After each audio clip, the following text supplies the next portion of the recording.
Good morning, people. How's it all going today? Hope all is well. Today I'm going to be playing some Genshin. Also continue with the Sumeru Quetsline. Hope you enjoy.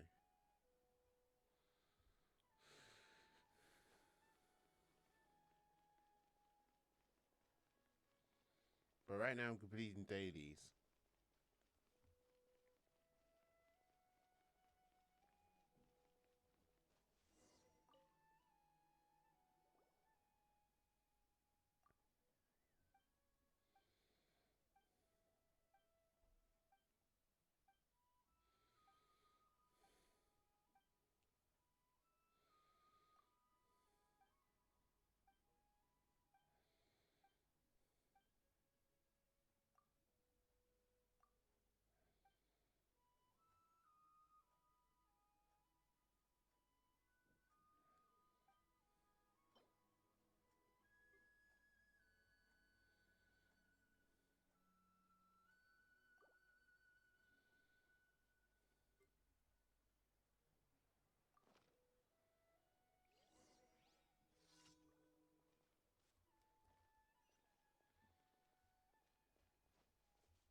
Actually, before let's go on the quest, really.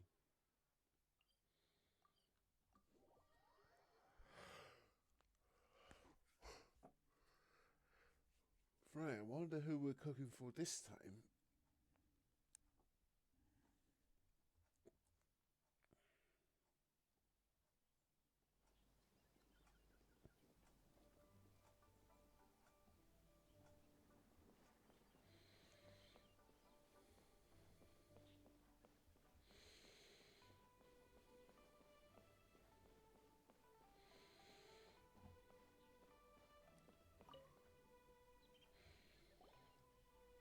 Morning! Time to fire up the stove for another day of customers.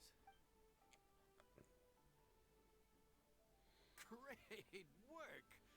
Well, you're looking more like a head chef every day. Whatever crazy characters come walking through that door, I know you'll be able to handle them. Wait, no!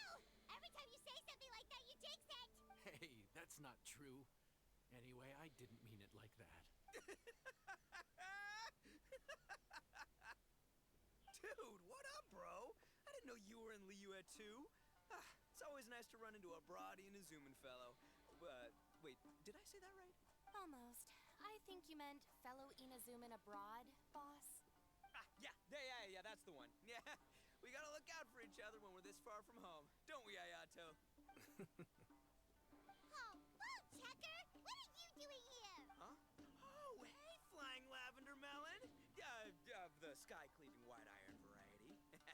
And my compadre, too! All my buddies in one place! God, today's my lucky day! Didn't you say you were gonna knuckle down and earn some more when you got home? How come you're back in Liyue so soon? That can wait. As soon as I announce that Arataki Ito is available for hire, they'll be throwing Mora at me. Right now, I got a more urgent situation to attend to. I'm in the mood for some good, spicy food. Oh, and while we're here, we were gonna also see if Grandmaster Hanakado's okay and whatnot.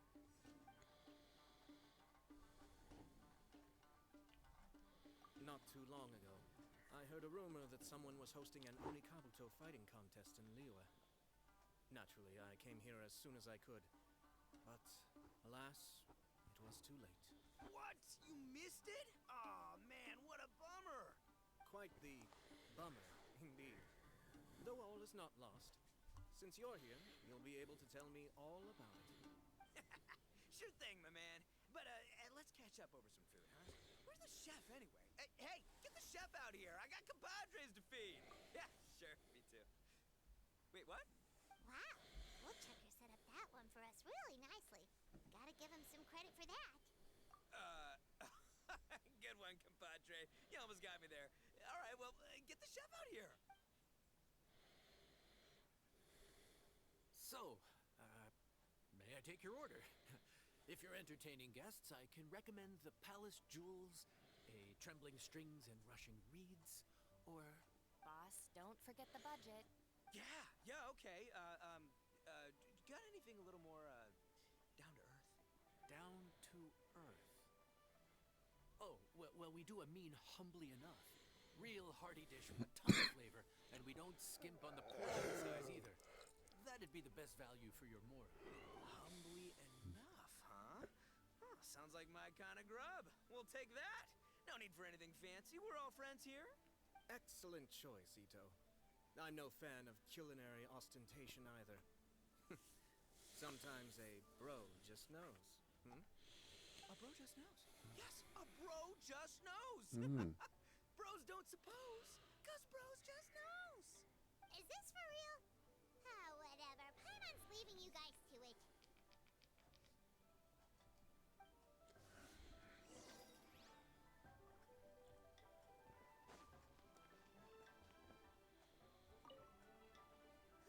The air was getting stifling, so I made some excuses and slipped away. Anyway, thanks for taking the hint earlier. I'll fill you in later.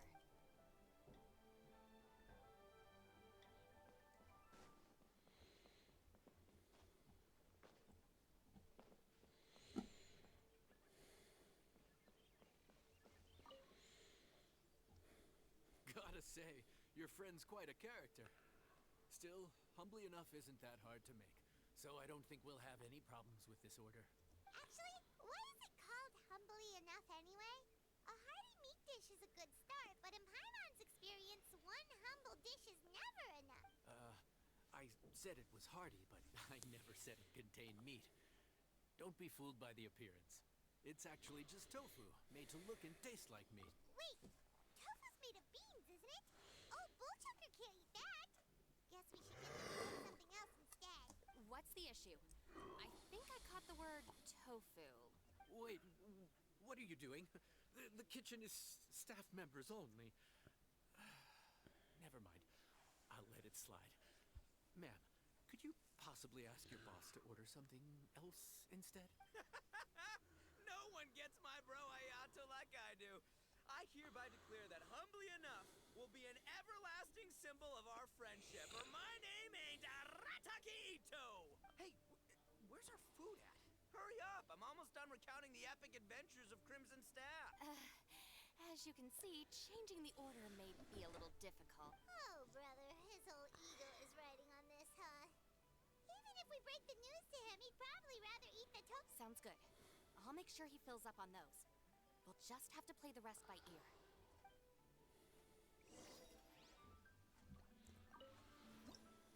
Yeah, let's start cooking.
Food's here.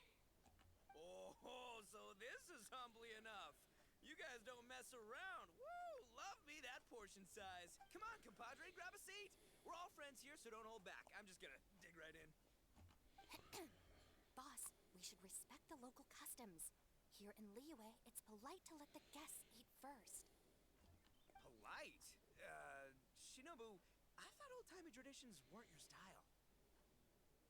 Huh? Are you kidding me, compadre?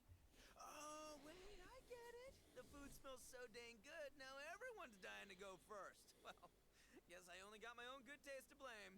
Go on, dive in. I'll wait till last.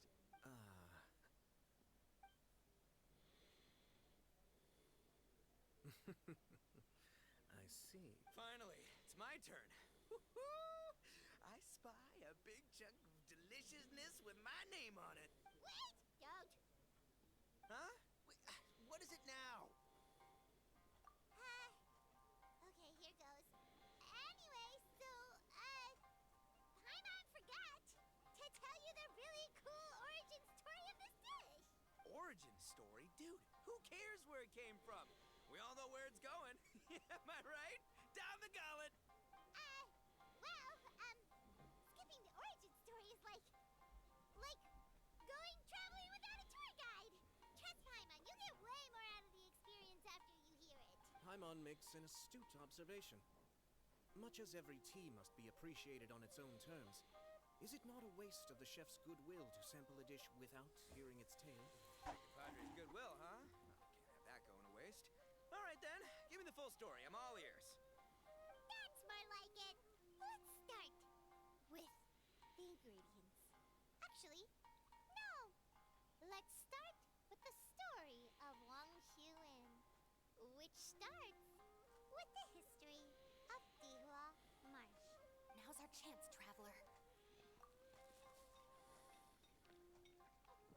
Man, the tale of Dihua Marsh hits hard. People in the past had it pretty rough. Makes you appreciate what you got. Humbly enough, yeah, that's a good... Darn, there's no segue to tofu from here. How did we get so off topic? Well, good news is there's only a little bit left. Oh, compadre, Shinobu, have you been eating this whole time? Save me some dregs, why don't ya? That's it, I'm done waiting. It's my turn to eat. Wait, boss, that's made of... One moment, Ito. I have a small request, if you would be so kind as to consider it. I left home in a hurry and was unable to bring any of my family with me. They've all heard so much about you and are huge admirers of the Arataki gang, so they will be devastated to learn that they missed out on this opportunity. However, if you were willing to let me bring the remaining portion of Humbly Enough back to them, I'm sure it will help to lift their spirits. Yeah, I don't know. Boss, you gotta do right by your friends. They're pretty big on that in Liyue. Besides, you did eat quite a lot of the grilled fish while we were waiting for the main course. Including mine and Ayato's. Huh? Oh, those were for you guys? Aw, dang it. I got too carried away telling that story, didn't I? In that case, pass my regards to your fan, bro. El Chefe, can we get the rest of this to go?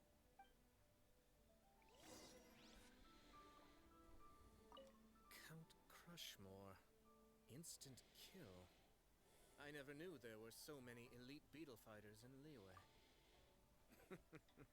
Can you imagine? That would be tardiness of the most unfashionable variety. No, in truth, this trip is part business, part leisure. Every visitor has their own agenda. For some, the festivities are all the more reason to visit. For others, all the more reason to avoid the crowd. In any case, one way or another, I seem to have ended up in the right place at the right time. Now, as for the leftover tofu... Yes, I'm sure Toma will dispose of it as he sees fit.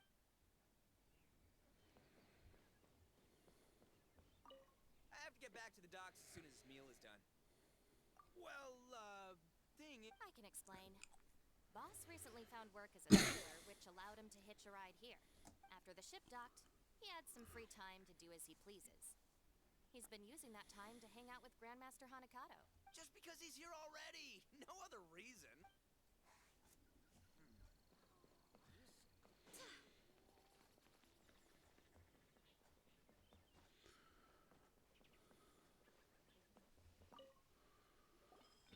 Looks like that's all sorted. All right. Take some time to collect yourself. The next big group is coming in.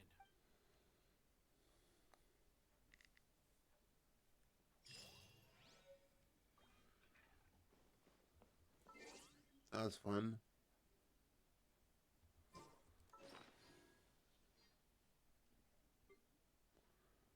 And more important dishes to learn.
Thank goodness I unlocked those of these places.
Excuse me, I need to go and cough again.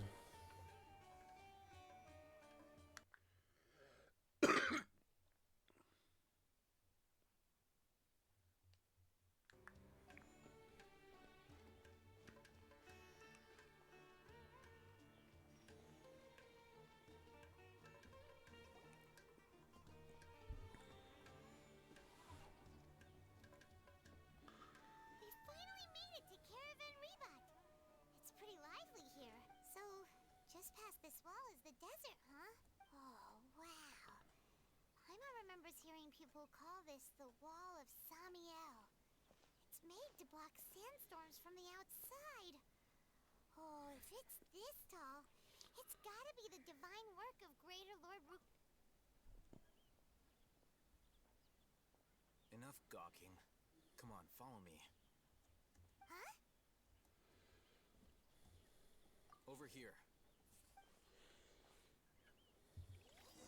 Oh, Haytham went that way! Let's hurry up and follow him. Wonder what he's up to.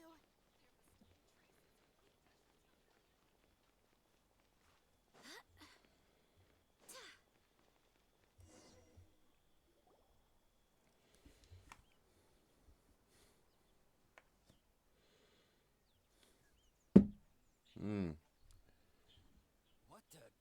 Where did she go? How did we lose them? They were just here a second ago. More Eremite mercenaries? Who are they working for this time? Anyway, Traveler, it seems like we were being followed again. You were too careless. You should have noticed those hopeless amateurs trailing you a long time ago. There's no need to thank me. I've never cared to keep track of personal favors. All I did was correct a mistake I happened to come across. It's a habit I developed at the Academia. You really gave Paimon a scare, Alhaitham. We never thought we'd run into you here.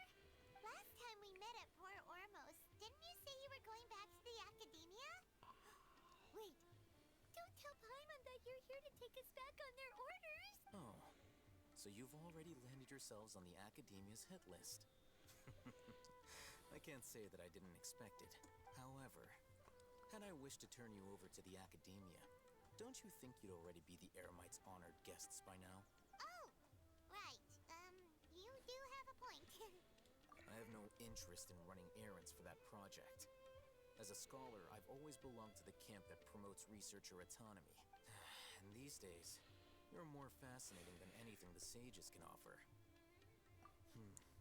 Not quite. To tell you the truth, I'm still investigating the Divine Knowledge Capsule. Unfortunately, I've run into some difficulties. Everyone says the capsule originated in the desert and was eventually moved to Port Ormos. If I am to get to the bottom of this, I must understand how the capsule first came to be. Which brings me back to you, and why you're so interesting. The leader of Ain al-Ahmar used the Divine Knowledge Capsule right in front of you, and upon seeing him, your expression became perplexed, and you were were lost in fog for quite some time. To have that kind of reaction, I think you must have realized something. Are you interested at all in sharing what you've been hiding from me? Alhaitham, you really have a ridiculous eye for detail. What kind of person even notices or remembers? So that's your answer. Well, I do work for the Academia after all. So considering that, it is indeed wise to keep your cards close to your chest. But that does prove you do have some undisclosed information about the Divine Knowledge Capsule. Am I right? No matter. Rather than simply learning the answers from you, I'd still prefer to investigate on my own. Speaking of, you two are also headed to the desert? That's right. We have the same plan as you. But we don't really have any concrete goals at the moment. Then I'd suggest starting with Aru Village. It's the largest settlement in the desert, so it'll probably have more resources and intel than anywhere else. It's always better to travel with someone you know. Let's go!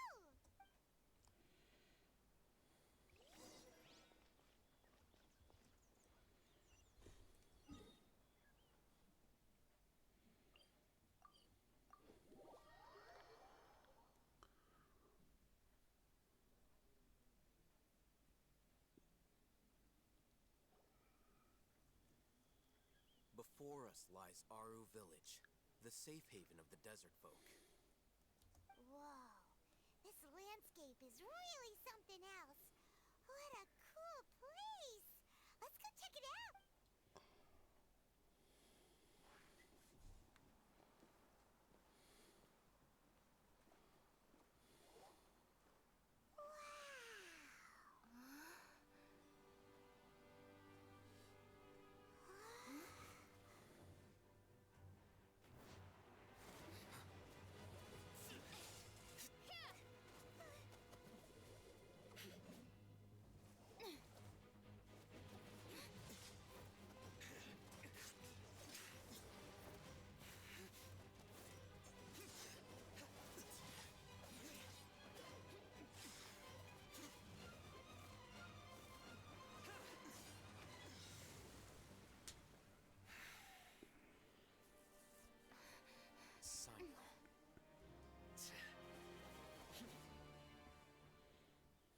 Unless my memory fails me, we have barely spoken 2 words to each other before now at the Academia.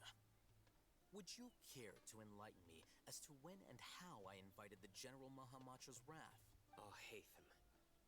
Do not think you can escape my judgment, just because you managed to escape my attack. Judgment? So that's how you'd characterize your actions here, is it? Or would elimination perhaps be a more accurate description? Had I used my full strength, not even this traveler would have been able to stop me. Though styled like an assassination, I sought only to ensure that my target would be unable to flee or resist. Standard practice for the Matra, as well you know. Seemed to me more like your own personal touch. Who is that, Alhaitham? Did you call him General Mahamatra? Yes. General Mahamatra Sino, head of all the Matra at the Academia. He's a formidable hunter, and the ultimate nightmare for any who have committed academic crimes. You seem to have placed a lot of trust in Alhaitham, to the point of blocking an attack for him. If I were you, I'd never choose to side with him. I wouldn't believe a single word that comes out of his mouth. I have been pursuing this scribe for a long time. I urge you, stand back and do not seek to defend him any longer. Otherwise, there will be consequences. Has Alhaitham done something wrong? Paimon doesn't think he's as bad as you've made him out to be. I won't waste my breath explaining things. Alhaitham, I saw it during our fight. Take it out. The Divine Knowledge Capsule you're hiding on your person. Unless you want me to retrieve it for myself. Very perceptive of you. Nothing escapes a Matra's senses. Wait, the Divine Knowledge Capsule? Didn't it fall into the Matra's hands in Port Ormos? No wonder you speak with such confidence, Sino. but I must admit, I'm very curious. What does this capsule mean to you? And why, as General Mahamatra of the Academia, are you all alone in the desert? As far as I'm aware, the other Matra have been speculating about your disappearance. Have you been given a mission that's, let's say, morally dubious? If I was the real target of your mission, what was stopping you from simply using your authority and resources to judge me within the walls of the Academia? I should have known you'd be difficult to deal with. You two? Ugh! What you would do, Traveler? Paimon feels like we can't trust either of them. Ahem. Well, look at you two, acting all tough and self-righteous over there. Wait, Dia? Great! Finally, someone that we can trust! You gotta help us out here. Otherwise, these two are gonna start fighting again. Yeah, sure looks that way. Two giants from the Academia duking it out once and for all. Not something you get to see every day, that's for sure. Listen, I know you academic types love to fill up your big brains with self-righteous morality and lord your empty rules and virtues over each other. But how dare you bring your petty disputes into the safe haven of Aru Village? It seems like someone's gonna have to beat some sense into your thick skulls until you finally learn to respect these grounds.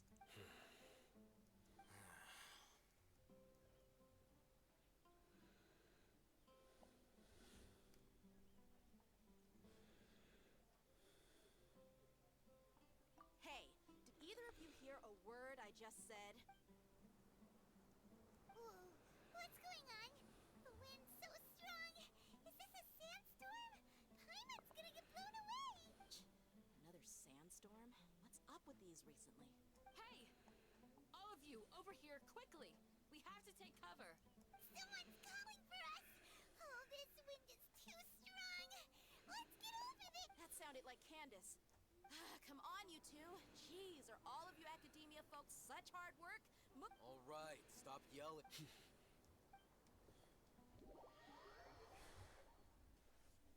Interesting.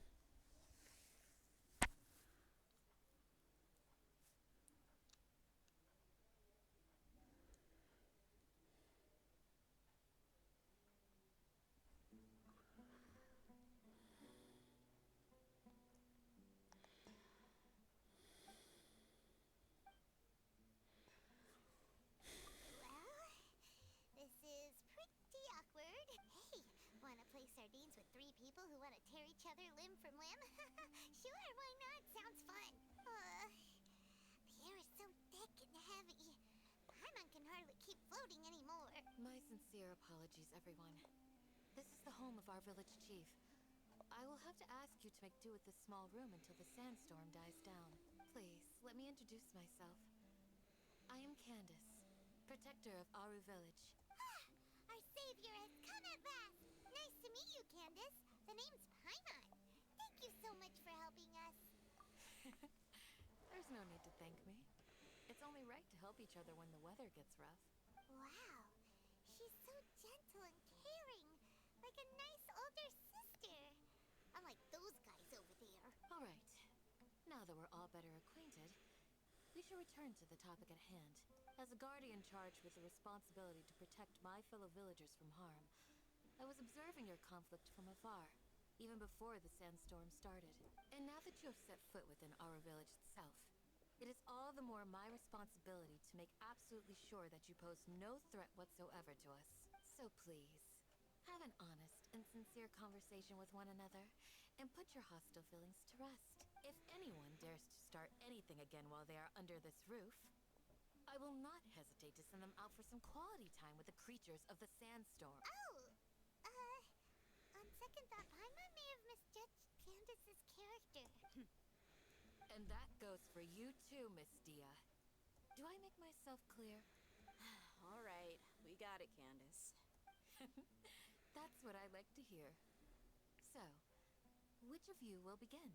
I was supposed to be a mediator, but I might have gotten a little too involved just now. Anyway, one of those two should probably start talking. Wait, that was you trying to be a mediator? I have nothing to hide, so there's no shame in explaining myself. While Al Hatham wasn't wrong about the other Matra not knowing my whereabouts, It's not because I've been assigned a morally dubious mission. Rather, I've chosen to exile myself. Huh? Exile yourself? A little while ago, I discovered that there was data missing in the Academia's project planning and development files. What little they did report clearly did not match the project's actual progress. As General Mahamatra, I had the responsibility and authority to request an audit. However, to my surprise, the person responsible for the erroneous data was none other than Grand Sage Azar himself. I tried to investigate the issue myself before submitting a formal audit request, but I soon found that all leads and potential pieces of incriminating evidence were carefully concealed from me. I began to realize that they were cautious of me from the very beginning. Unsurprisingly, the Grand Sage rejected my audit request as soon as the submission reached his desk. He even said to me, "The power of the General Mahamatra is granted by the sages. You have no right to judge us." So they really are up to no good. I realized then that to the Grand Sage, the Matra are nothing more than tools for the sages to assert and maintain their control over knowledge. The vows that we took, the principles that we strive to uphold, they are meaningless to the academia of today. I believed it would be wise to flee the academia before the sages had a chance to take action against me.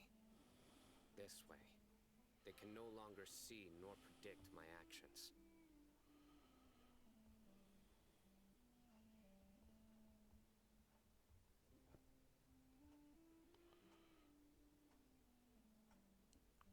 I will never give up on this investigation. There's no need for someone else to give me power or authority. Once I find the truth, I will administer judgment by my own name. Sino seems to have the same goal as us. We're all investigating the sages. Plus, now that he's no longer the General Mahamatra, he somehow feels a lot less scary. Well, Sino, if that's your story, then why did you see Alhaitham as a target? When I was investigating the matter in the academia, I overheard a conversation between Alhaitham and a sage. The sages asked you to investigate a blonde-haired traveler. Do you dispute this, Alhaitham? What? Like many parts of the project, this assignment was undocumented.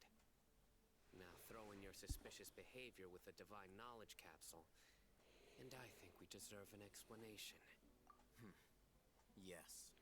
I was indeed tasked with investigating the Traveler. Alhaitham? After all, the promised reward was so great that hardly any scholar could have refused. The sage told me, once you've completed this assignment, I can give you a glimpse of divine knowledge. The most enticing offer. Unfortunately, those academics don't know me at all. Their words contain one key piece of information.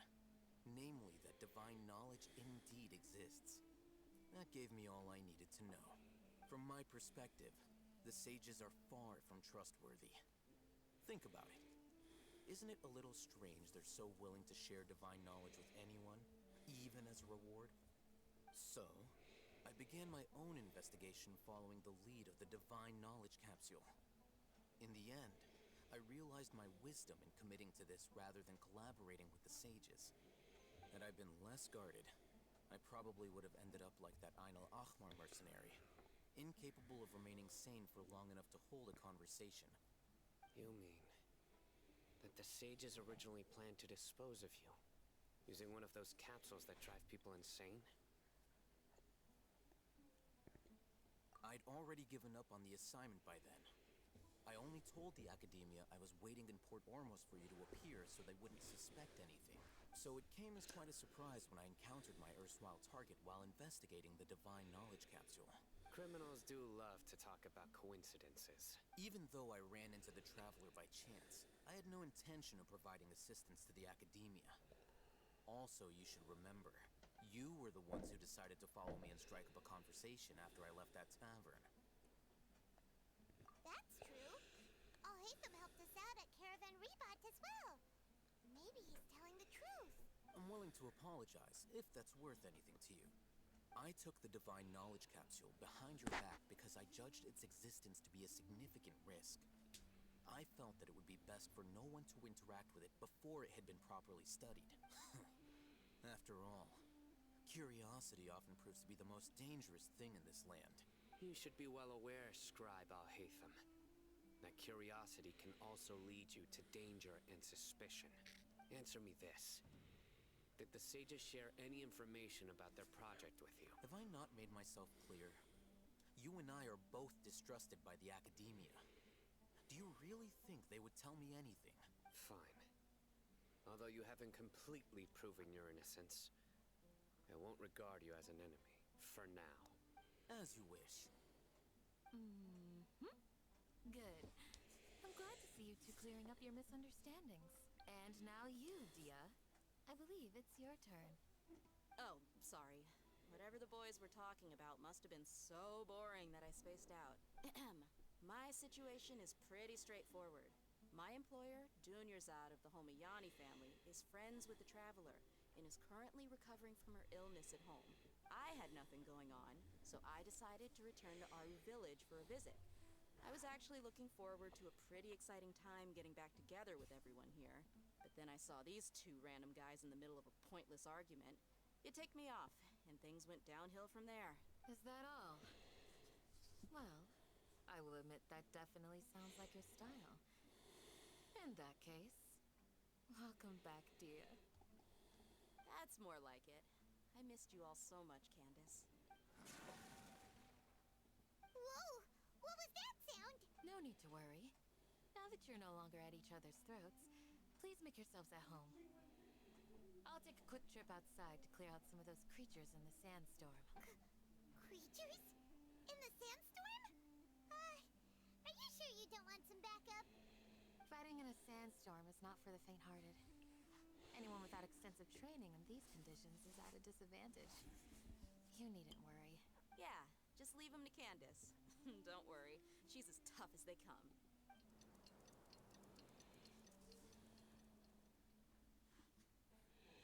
The winds died down. That means the sandstorm's over, right? Candace still isn't back yet, though. Is she alright? Maybe we should go out and check on her. When you put it that way, even I'm starting to feel a little worried. All right, let's go. We've been here long enough, and the boys are as chatty as the floor.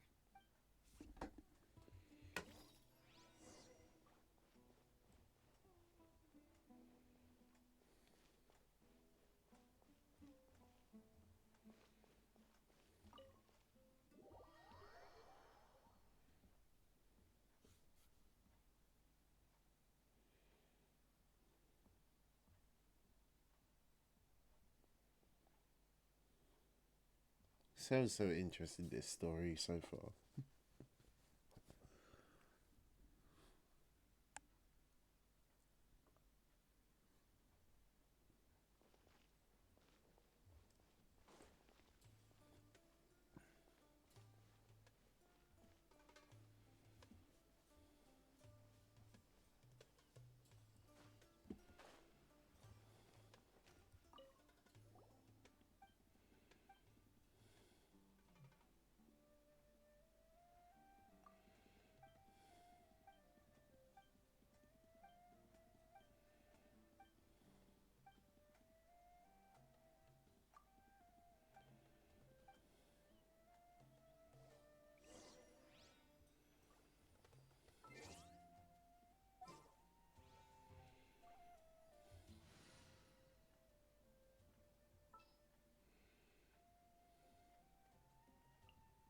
Anything you need delivered?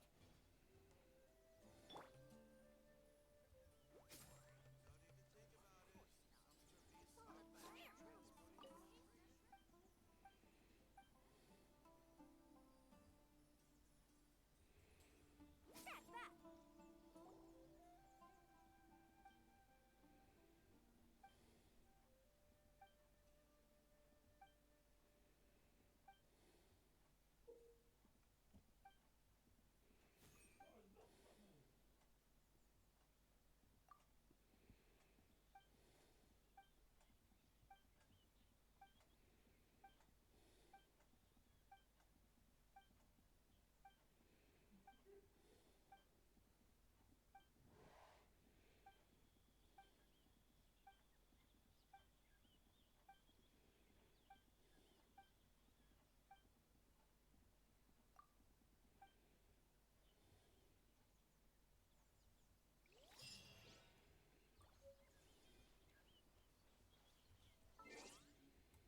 That was an easy quest.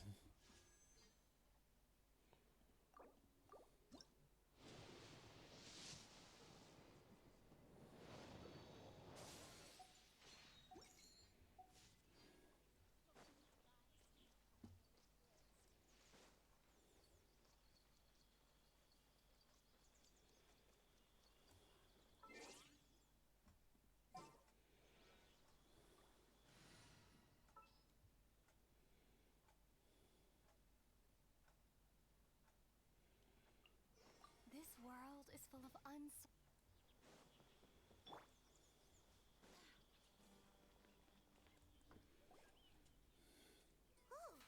Candace, you're still fighting? You've been out here dealing with these creatures the entire— Yes. They just keep coming in waves. I've lost count of how many I've defeated. Before I realized it, even the sandstorm had stopped. Here comes another wave!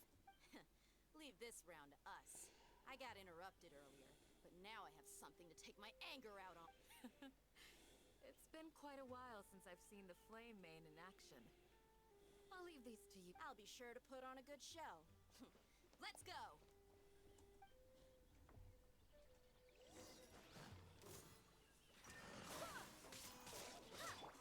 coming at ya! A proper send-off from the Spina with love. Illusion shattered! Here comes another wave! When are they ever gonna let up?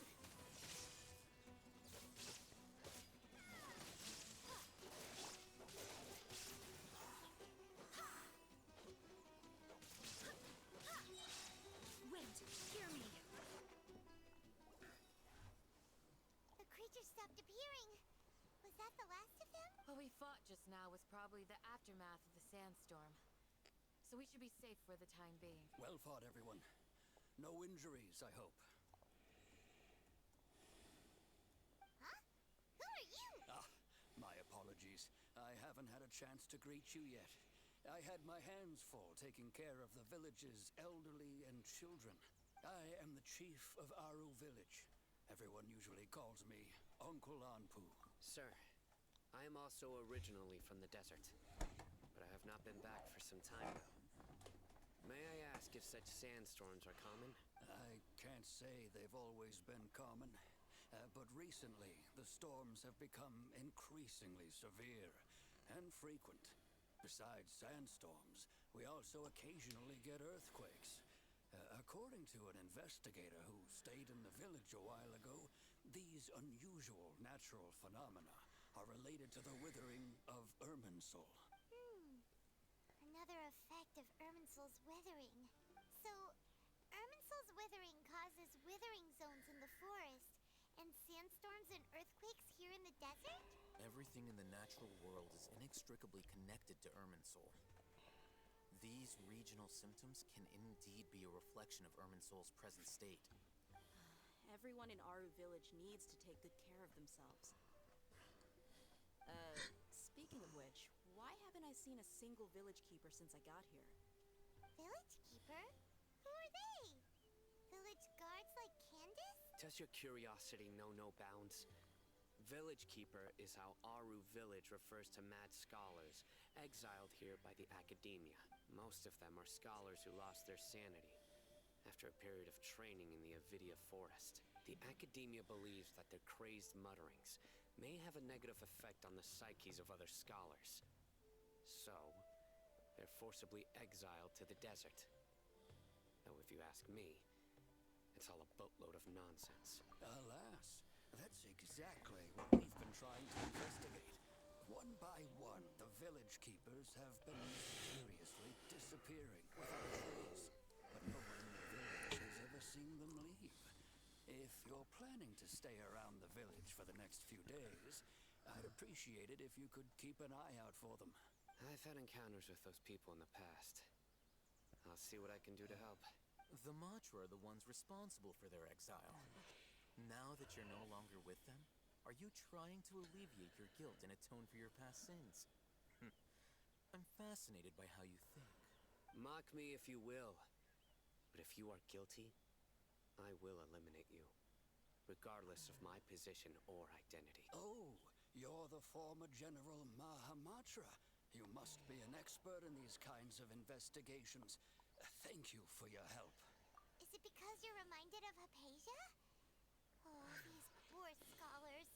First they lose their sanity, now this! We need to help get them back home, safe and sound. But, is it really a good idea to tag along with Sino? You seem like you really don't trust him. I'll be grateful for the assistance. No doubt you will do a better job than some of my former subordinates. Let's start by finding a spot to share what we know so far.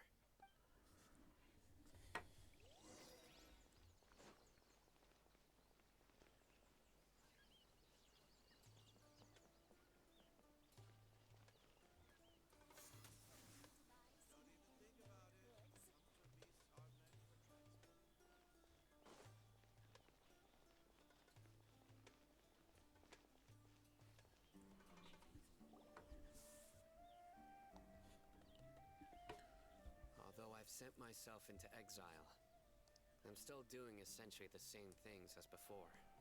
Do you still have any questions for me before we start our investigation? One of my former subordinates told me that this title has its origins in a strange incident. The Academia has long exiled mad scholars to Aru Village.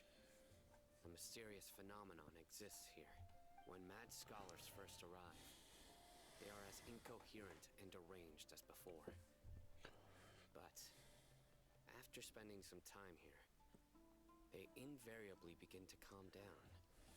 Initially, the people of Aru Village greatly resented having to take in the mad scholars. But a strange incident one night changed that. Aru Village was struck by the strongest earthquake in living memory. Seeing buildings on the verge of collapse all around him, the then chief of the village was preparing to take everyone to safety. Suddenly, he noticed a mad scholar crouching in a corner, caressing the ground with his hands. A soft, green light radiated from him, like a divine glow against the backdrop of night. Despite the powerful tremors that ripped through the ground that night, all the houses remained upright, almost as if they had grown roots reaching deep into the ground. After that, the people of Aru Village treated the mad scholars with greater kindness, and began to refer to them as the village keepers. A soft green light? A mad scholar protecting Aru Village? What do you make of it, Traveler? Paimon thinks so too. Actually, Sino, do you know if any of the mad scholars continued to wear their Akasha terminals at Aru Village? In theory, they would continue wearing them so the Academia could still monitor their activities.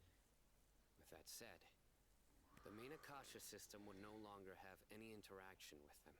Oh, no wonder! Everything makes sense then! Add in the fact that they calmed down, it was probably Nahida who calmed them. If you are able to draw a conclusion from this one story alone, then it appears you possess much more information than I do.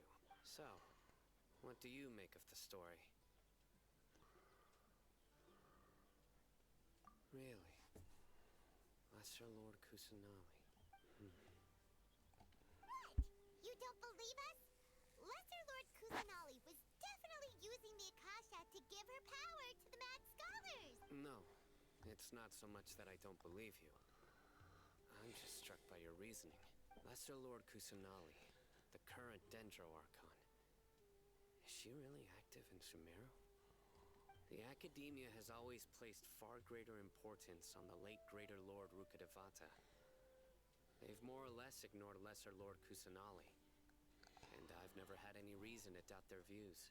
In addition, I've never heard any stories about Lesser Lord Kusanali and her deeds. To me, she might as well have been a god that never existed. No way! Nahida definitely exists! She's a... how should Paimon put it? She's a good Archon who's kind and wise. I've spent many years interrogating criminals, so I can easily tell when someone is lying. Good! Then you should know that we're telling the truth. That look in your eyes. I've never seen that from a liar. You two really must have met Lesser Lord Kusanagi. How can this be? To think, our archon has been amongst us this entire time. Alright, now it's our turn to put our skills to good use for this investigation. But easier said than done, especially since we don't have any leads. Maybe we can start by knocking on some doors. Excuse me, are you here to help me find my grandpa? Huh? Who are you? By the sounds of it, a resident of this village. My name is Isak. You'll help me find my grandpa, right? Is your grandpa a mad scholar? Hey, don't say that. Grandpa is just Grandpa. Why do you have to call him that? It's not like he's a bad person or anything. The person you're referring to is not a local. Yet you are. Why do you call him Grandpa? Grandpa is just Grandpa. He's my family. I heard everything you said to the village chief. Please, you gotta take me with you. I want to find my grandpa. I swear I'll help. I won't be a nuisance. Ah, so you're the one who was eavesdropping on us around the village chief's house. I was planning to go out and take care of whoever it was. But I had a vague feeling that they didn't harbor any ill intent. Whoa. Haven wasn't kidding about Matra having sharp senses. Sino, he's just a kid. All he wants is to find his grandpa. Let's find a way to help him. Sorry. I was only listening in because I wanted to know where Grandpa went. Honest. If you don't believe me, you can ask Miss Candace. All right.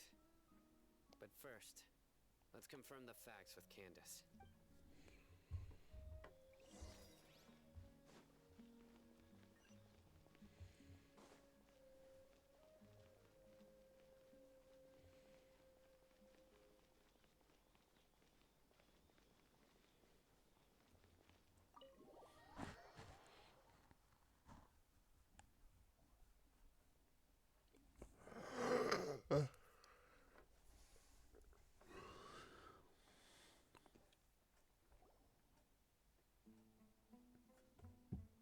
Sino is super vigilant. Is this what all the Matra are like? Huh. You're back already. He just wanted to confirm something with you. Do you know a boy by the name of Isak? I had a feeling he'd go looking for you. Huh? You knew this would happen? Yes. Although he tried his best to stay hidden, I still noticed him eavesdropping outside the window. He really wants to get his grandfather back. Isak's parents were both Aramite mercenaries who rarely returned to the village after finding employment in the city. He was raised by his grandfather. Unfortunately, it was only a few years before his grandpa passed away. Isak was still very young at the time, so various families in the village took turns caring for him so he could survive. Later, an elderly mad scholar arrived at the village. Isak thought the scholar bore a striking resemblance to his grandfather, and thus often spied on the man. However, the scholar was unkempt in appearance and incoherent in speech. Although Isak referred to the man as his grandpa, he was afraid and didn't dare to approach him. One summer night, the oft mumbling and bumbling grandpa suddenly calmed down and seemed to become more lucid. He even noticed Isak hiding in the distance. So Grandpa walked up to Isak and patted him on the head. He even took Isak to the entrance of the village, where he patiently taught the boy the names of the stars, and accompanied Isak until he fell asleep. The next morning, Isak woke up and wanted to go find his grandpa again.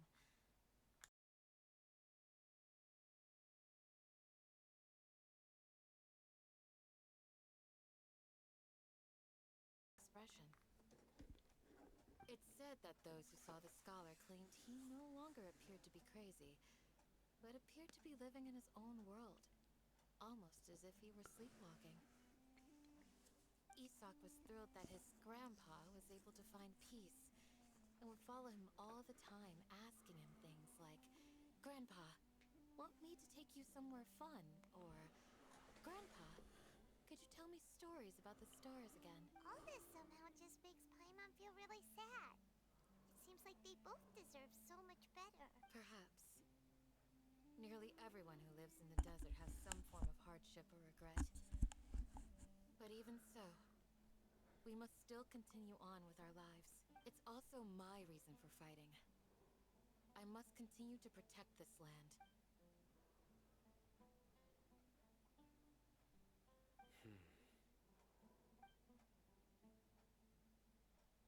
Maybe the people have always had a considerate god watching over them. Huh? What did you say, Sino? No, nothing. As long as Esau keeps his word and doesn't get in our way, we can take him along. Perhaps you are more compassionate than I gave you credit for. Please accept my thanks on Isak's behalf, Sino.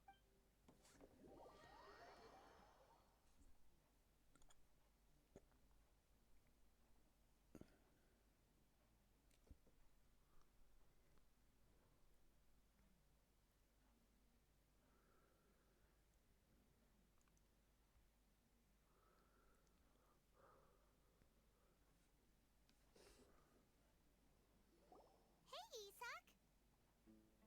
Oh, it's you guys! We've cleared everything up. Let's go find your grandpa. Really? Wow! Thank you so much! Yeah! All right. Let's ask the local residents some questions first.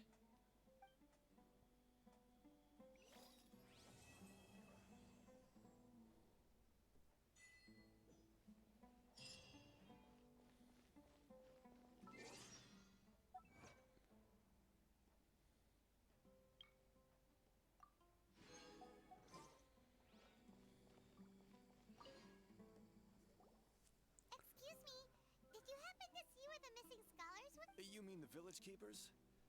Oh, let me think. When I was eating dinner the other day, I saw one of them by the side of the road, muttering away and eating mushrooms and tree roots. They shouldn't go around eating that kind of stuff. Okay. Anything else? No, I think that's all I have to tell you. Sorry.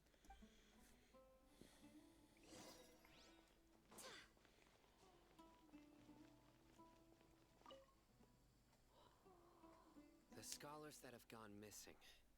Have you seen them? Those eyes. Those fierce eyes. You look like a real fighter. Don't change the subject. Right. You were asking about the the mad scholars. I think it's been a few days since I last saw them. I usually go to bed pretty early, so I'm not too familiar with what goes on at night. But honestly, I feel quite sympathetic towards them. Even though they act a little strange, they've helped me in the past. If it weren't for them, my house would have collapsed long ago. Do you also think Grandpa and the others are good people? Grandpa? Oh, hello there. It's little Isak. You mean that nice man who looks like your grandpa's long-lost twin, right? He was actually the one who protected my house. I saw it with my own eyes. He happened to be staying near my house that day and was doing something with his hands on the ground. It still feels pretty surreal now that I think back on it. Did someone teach them how to do that? Well, whatever the case, I'll always be thankful to him and whoever taught him to look out for others.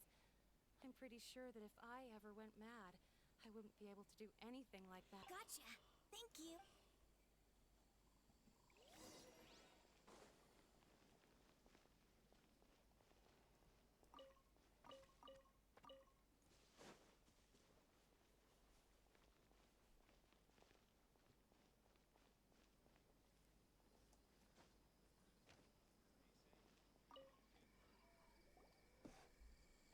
Sir, have you seen my grandpa recently?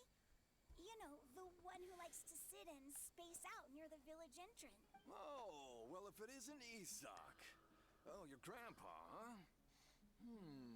It's been a while. The last time I saw him, he was spacing out by the road as usual. I went and asked him if he'd like any of the food I had prepared, despite my wife's protests. Like many people, she's really quite terrified of them. And speaking of my wife, she's still always complaining about how I don't make enough mora. Can't explain why she's always mad at me. Oh, thank you. Thank you for taking care of him. It was nothing. You're looking for him, right? Did he go for a walk and get lost? Yeah. That's no good. Well, once you found him, come by my place again and I'll cook a little something for the both of you. I've known you since you were very young. So as far as I'm concerned, you're family. Please feel free to come by anytime. Wow, what a nice... Okay. Thank you, sir. Huh?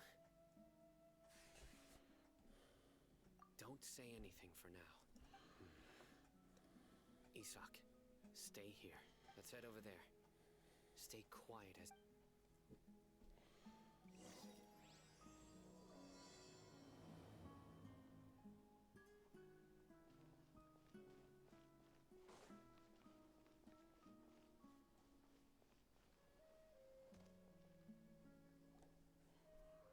Listen, see if you can make out what they're saying. Have you heard? The mighty King Deshret, the sovereign of our faith, will soon return to this world. Yes, of course I have. King Deshret is the one and only true ruler of this land. I've never believed in any other god. Still, you say he's coming back, but it sure doesn't feel like life's about to change around here anytime soon. What's your proof? Haven't you noticed? The village has been getting more deranged scholars than ever. Delavar was saying that many people also went insane just before the fall of King Deshret's civilization in ancient times. We don't quite know why, but it seems like there's some sort of connection between insanity and King Deshret. Isn't it a sign of King Deshret's power that all the mad scholars have disappeared? If you ask me, they must have been chosen as the final sacrifice for King Deshret's resurrection. Huh. Now that you say it, that does make some sense. Does this mean our lives are finally going to take a turn for the better? Exactly. Those city folks will get what's coming to them. Now, repeat everything you've just said from the very beginning. Huh? Who are you? Where did you come from? My patience is running thin. You heard what I asked.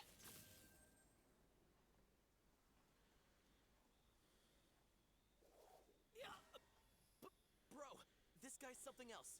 Just look at his eyes. One wrong move, and he's gonna flay us alive. Let's not get on his bad side, okay? I am no match for this guy. Oh, okay, good sir. What is it you would like to know? Tell me about King Deshret's resurrection. Well, I only know a few things from hearsay. I went for a drink the other day and heard others talking about a rumor that the madmen will disappear and that King Deshret will return to this land. I'm not making this up, I swear. Hey, go on. Keep talking. It's true. It's all true, sir. We desert folk have had more than enough of those people at the academia. They keep sending us all their mad scholars and won't let us have a good life. Would you want to live like this if you were in our place? The radicals were even more thrilled than me when they heard the news. We're all praying for King Deshret's speedy return. Delavar also said that once King Deshret returns to our side, it's only a matter of time before we conquer the land on the other side of the wall. They're all willing to serve under King Deshret and fight for a share of the glory. Is that so? Seems like he still wants to know more. Keep talking. Got it. At first, I told myself it was just the drink talking, but then all the mad scholars vanished without a trace, just as the rumors said. Please don't beat me up just for mentioning these rumors. If I'm guilty, then everyone else around here is also guilty. I'm just saying what the others said. The people here really like King Deshret, but dislike the Dendro Archon. Where is this radical person you talked about? I haven't run into him over the past few days, so he probably hasn't been around the village. What about you, man? Have you seen him at all? No, not at all. We wouldn't dare lie to you. He's really not here right now. Sounds like you're not too close with the radicals. No, of course not. All we know are their names. I have many ways to stop you from talking. And many others to stop you from sending warning messages. So you'd best just stay home and hope I don't hear of you trying to contact anybody. Don't do anything until I've gotten to the bottom of this. Try something foolish, and even Candace won't be able to protect you. Yes, got it. We'll do just as you say. Paimon half to death. Sino is pretty terrifying. He didn't try to reassure us at all. It's like he's used to hearing that. Oh, Paimon bets lots of people have told him that before. I heard that. Sorry. It's part of being a Matra. The rumor we heard just now seems like a strong lead. But we need to check a few more places. Very well. Isak! I'm here. Where's your grandpa's house? Well, I can take you there. Just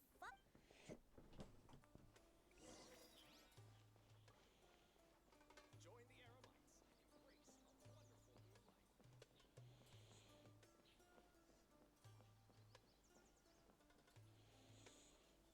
Grandpa, he likes to be alone.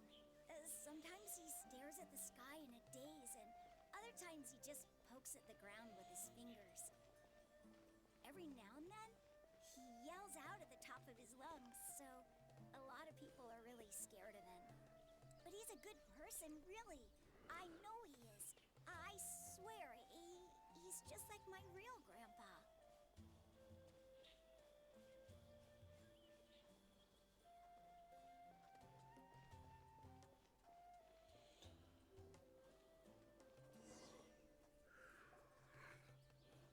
This is where Grandpa usually stays. There sure isn't much here.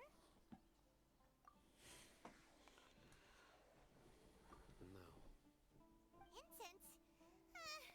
Please don't say it's the same one as before. But are you okay? Are you getting dizzy or need to light it? There's a scent that you can sense, but I can't. A certain traveler here once passed out from that smell. Thankfully, Tainari saved the day. And then he gave us a long lecture to explain all about how it worked. So, you know Tainari? Huh? You know him too? Are you two friends? Yes. Now that I concentrate, I can also make out the scent of incense. Wait, surely Tainari didn't lecture you too? No. No need. Did you first encounter this scent at Tainari's house? In the forest. From a scholar.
What are you looking for, Sino?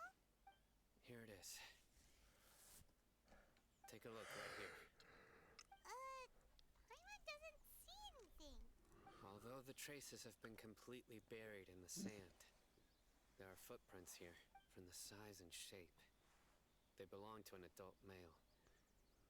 This pattern is a common one from this area. Local shoes. This was probably someone from the village. The scent is quite faint.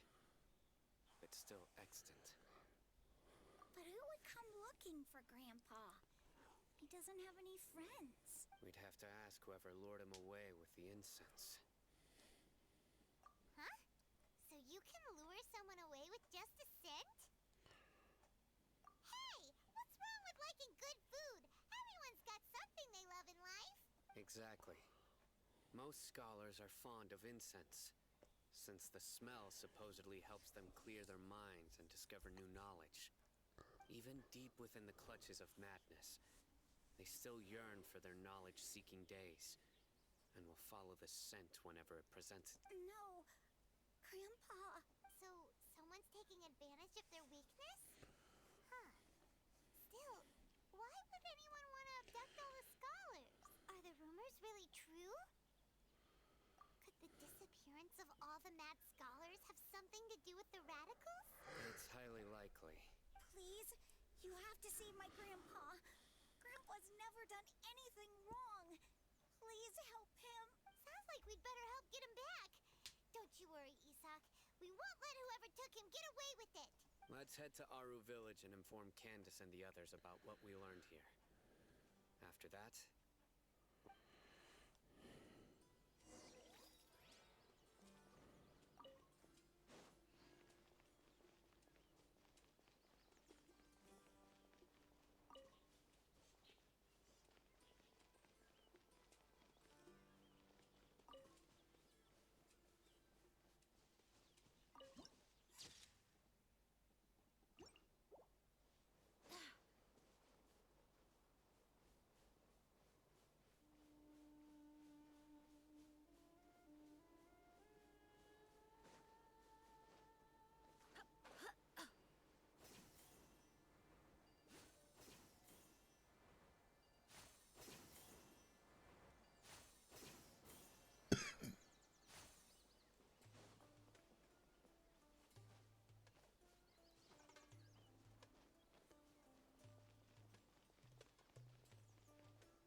Right.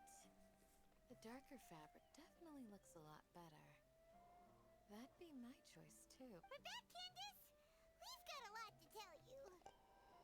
Ah, welcome back. Sounds like everyone's friends already. Oh, Dia's here too. You bet. So, everything goes smoothly? reasonably. I'll hate them didn't go with you? We haven't seen him at all. Huh. I saw him around the village entrance earlier and figured he was investigating with you. I guess he must have gone off on his own. Did you find out anything useful? I see. So someone used a kind of incense to lead the exiled scholars away from the village. The resurrection of King Deshret? First I've heard of it. Far as I know, the kind of incense you just mentioned is only popular beyond the wall. Scholars are fond of it, but as you can see, there aren't many scholars still studying around these parts. No seller would be able to make a profit here. Not to mention, making incense is a labor-intensive process. You won't see anybody in the desert with the patience to make or sell something that requires that kind of effort. It seems someone from beyond the wall must have been supporting this. Makes sense. So what should we do then? Do we go back to the academia and search for leads there? If it was any other day, that would be your next logical step. But today, you've got me on your team. Didn't you say that the villager got his news from the tavern? Well, I also like to drink at the tavern, so I know a thing or two about these radicals he mentioned. If Paimon remembers correctly, the leader of the radicals is some guy called Delavar. Ah, yeah. Delavar, the scar-riddled bandit, Engur, the wide-eyed butcher, and Jabari, the duck-tailed bearded crook. The whole lot of them are known around these parts. These guys have one thing in common, and that's being broke. The rougher life gets, the more they want to believe in King Deshret. Way they see it, King Deshret's resurrection is their only chance at overthrowing the Academia. Throwing all of Sumeru into chaos is the only way to change the way of life here in the desert. Anyway, that's my guess why they've chosen to become radical. Tia! You're amazing! You really know this place inside and out.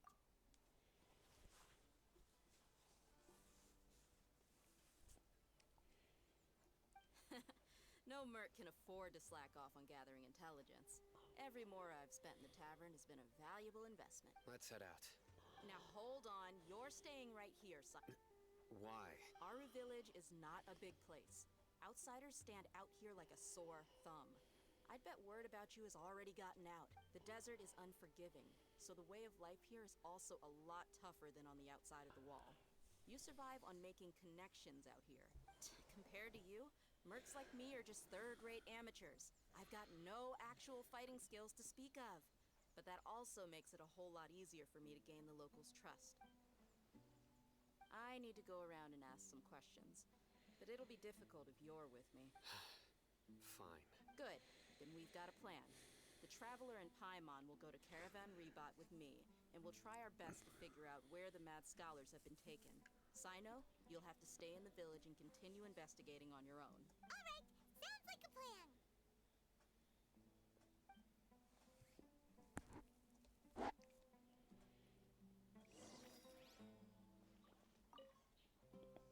Sino, please don't take offense.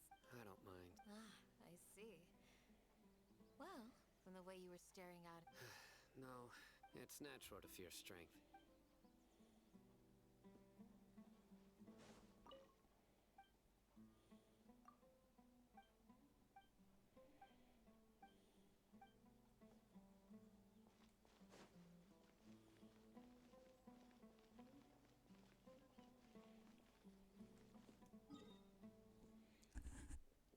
Alright, let's go and take a little bit of a break. Be right back shortly.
Right, let's continue.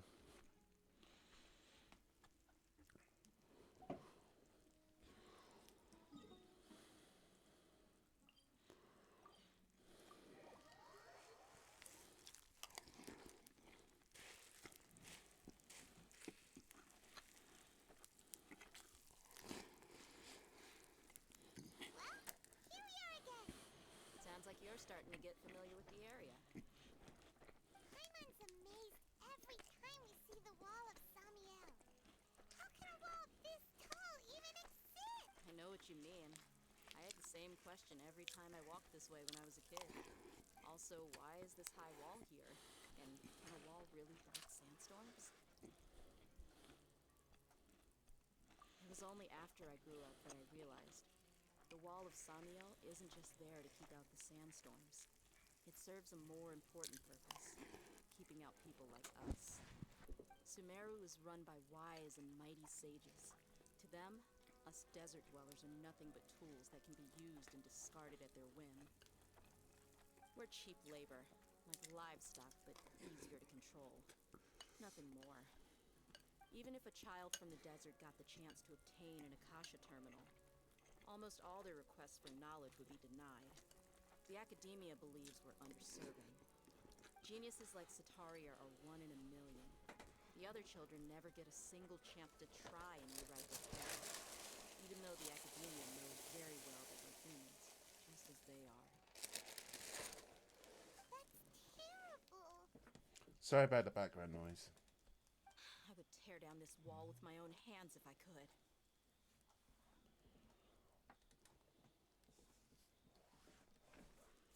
Hey, Thea. You're not thinking about doing anything scary, are you? No, not at all. This place just gets me thinking, that's all. Besides, we're here to procure information, aren't we? Yep, we gotta catch those. Shh. Caravan Rebot is crawling with people, so be careful what you say. We don't want anyone to find out what our mission started the moment we arrived here. Let's go check out the tavern. Maybe we'll find someone.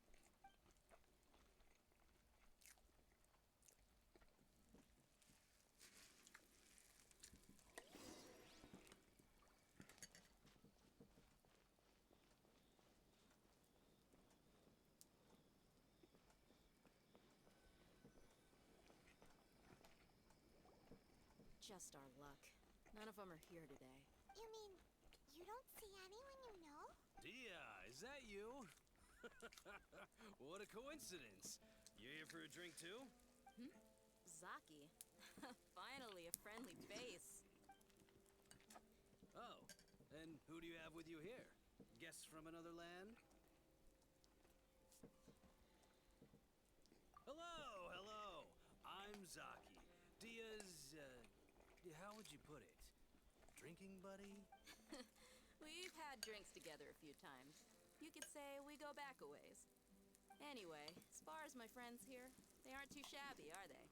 You rarely see any outlanders so friendly and respectful nowadays. Absolutely. Much better than those people on the other side of the wall. So, Dia, are you looking for someone? Yeah. Have you seen Enger, Delavar, or Jabari recently? Of course I have. Matter of fact, we were all here drinking together just a few days ago. I've got a spice trading deal from another nation. I thought maybe Delavar and his friends might be interested. Know where I could find him? Ah, how thoughtful of you. Then I assume you also know that Delavar's been having a hard time making ends meet these days. So, you came here to help him out?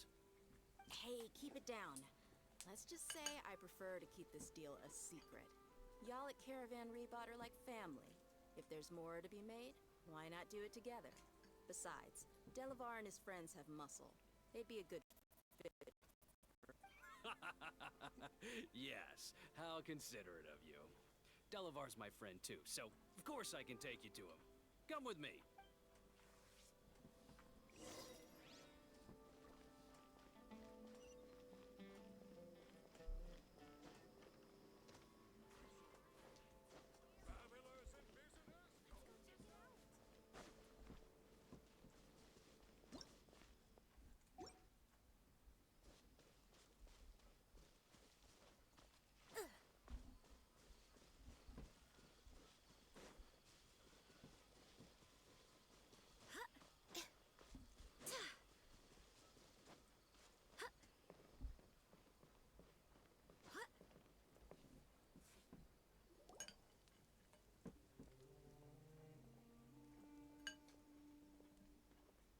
we there yet? Yep, this is the place. This place is practically deserted. What are they doing in a place like this?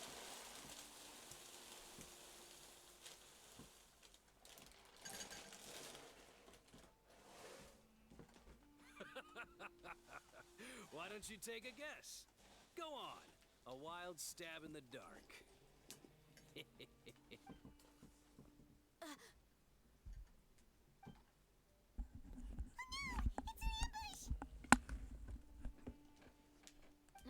What's this all about, Zaki? Come on, Dia. You really think we didn't hear about what you said back in Aru village?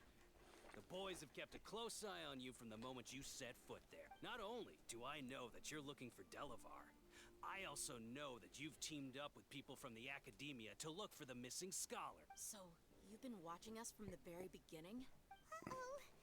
I knew leaving Sino behind was a mistake. And you left the strongest one in the village, didn't ya?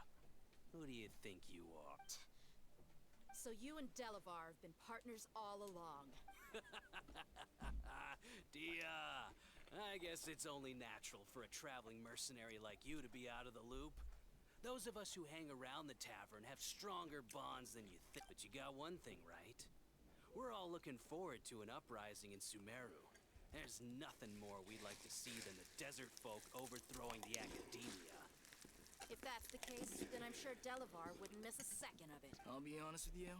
If it weren't for what you said in the village, your little monologue about the Wall of Samiel would have convinced me that you're one of us. Delavar. And Enger. You're here too, huh? Long time no see, Miss Mercenary. You should have known the traitors are what us followers of King Deshret despise the most. Dia, I thought that you, a fellow desert dweller, would understand why King Deshret is greater than the Dendro Archon. Little did I know, you don't deserve to... Yeah, gee, what a missed opportunity. Adopting radical views and kidnapping innocent scholars, all because of some baseless rumors. Anything else I'm missing out on? See?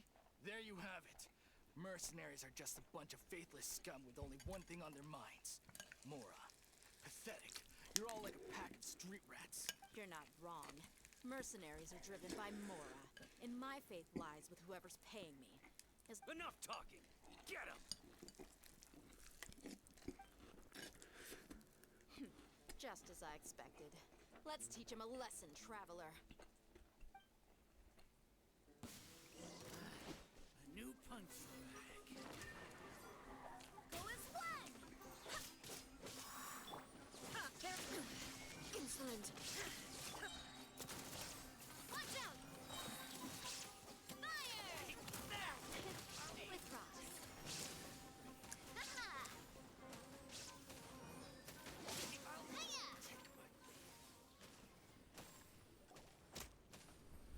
Impossible! How could you? So, what do you think about your meticulous network now, Zaki? How did you say it? It's only natural for a traveling mercenary like me to be out of the loop. I'm guessing your informant told you that I'm just an incompetent merc with no real fighting skills, correct? And of course you would believe everything he reported. The only thing you know about me is that I'm a mercenary, but you've never seen me in action. Even though you heard we went to handle monsters together, you believed that Candace was the only one doing all the real fighting. That so-called flame main is just a fraud. She admitted it herself. She just uses her connections to gain the trust of others. That's what you thought, right? You lied in the village because you figured that we'd have people watching you. And you were stupid enough to fall for it. I figured as much the first time we drank together. You all thought you were so smart. Pathetic. Okay, that should be all of them. Whoa! So you've been planning this since we were in Aru village? No task can be done without preparation. I just happened to notice a couple suspicious-looking people while you were out investigating. Oh, but instead of catching them right away, you let them report back. Those two who were snooping around were just a couple small fries. If we want to get the real catch, we have to be patient and give it some time. Oh, you mean the funny name she mentioned back in Uncle Ampu's house? The wide-eyed scar-riddled bandit? That's just a bunch of drunk talk. Edgar and Delavar like to talk themselves up when they're drinking. Edgar, the wide-eyed butcher, and Delavar, the scar-riddled bandit, are the nicknames they came up with for themselves. Alcohol has a way of making people share what they really think. So Edgar and Delavar are always rambling in the tavern about how King Deshret is a superior deity. What about Zaki? He's just a numbskull who fell right into our trap. Zaki was probably the best hidden of them all. My initial plan was to find Delavar first, and then try to track him down. That's what you wanted to ask when we were at Uncle Anpu's house, right? Jabari is one of the villagers you talked to. You know, the one who wanted to treat Isak and his grandpa to some food. Wait, so he's a radical too? No, he isn't. I just needed to tack on a random villager name to make the eavesdropper think that I was making some wild guesses based on my impressions. Wow, what a genius idea! Well, that's an expert mercenary for ya. Ah, you're too kind. It was straight from the usual playbook, if I'm honest. So, that thing you were saying before, is it really true? About what? About how mercenaries only care about Mora, and that anyone's a friend as long as there's a profit. Does that bother you? What makes you so sure? Dia, do you dislike the Dendro Archon like the other desert folk? You two are pretty sharp. No, I don't have anything against the Dendro Archon. I've heard a lot of nice things about the Lesser Lord from Dunyarzad. I can understand her devotion and gratitude. Dunyarzad's just an ordinary person. There's no way a god would be so involved in the lives of everyday people, unless they were truly compassionate. I've begun to realize that the sages are behind everything that's happened recently. The radicals' blind belief in King Deshret, making the Dendro Archon out to be an enemy. It's all the Academia's trick. But I see through it all. And unlike them, I can never be hostile towards anyone who's never done anything wrong. Dia. Anyway, looks like we're done with business here. Traveler, lend me a hand. Let's tie him up and bring him to the village.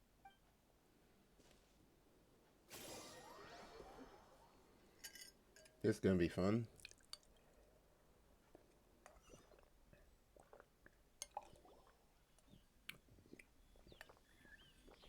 This should be all of them. I'll let you take it from here. All right. I'll be in touch. Until then, please stand by. Candace, do you need any help? Candace will be okay on her own. I trust her, so you can too. She's been guarding Aru village for quite some time now.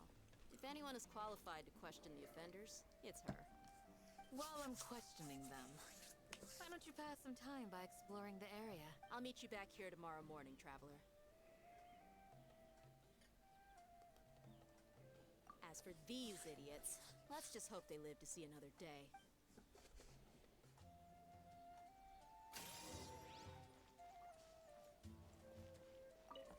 Candace is an expert at dealing with people like this. All we have to do is wait.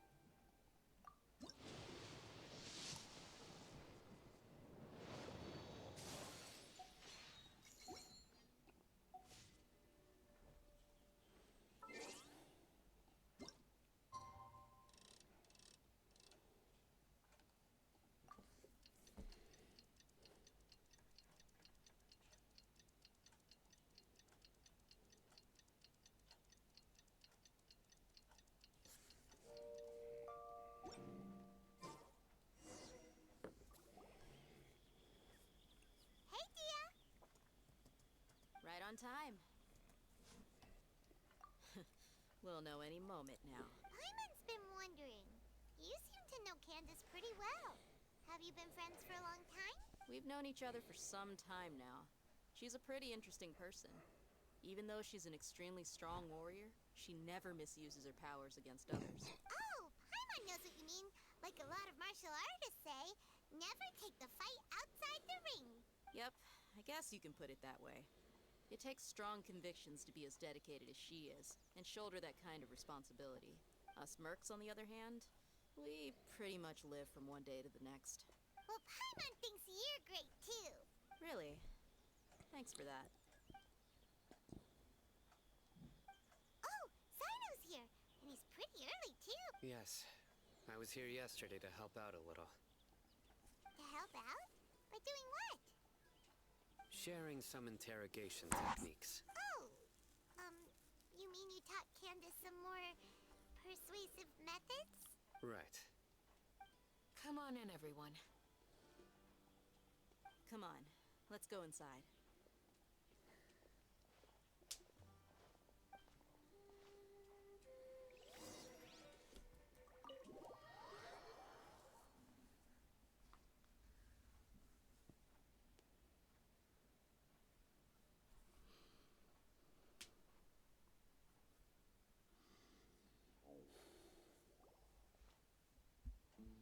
Candace, where? Whoa, you look furious. Do I? Huh.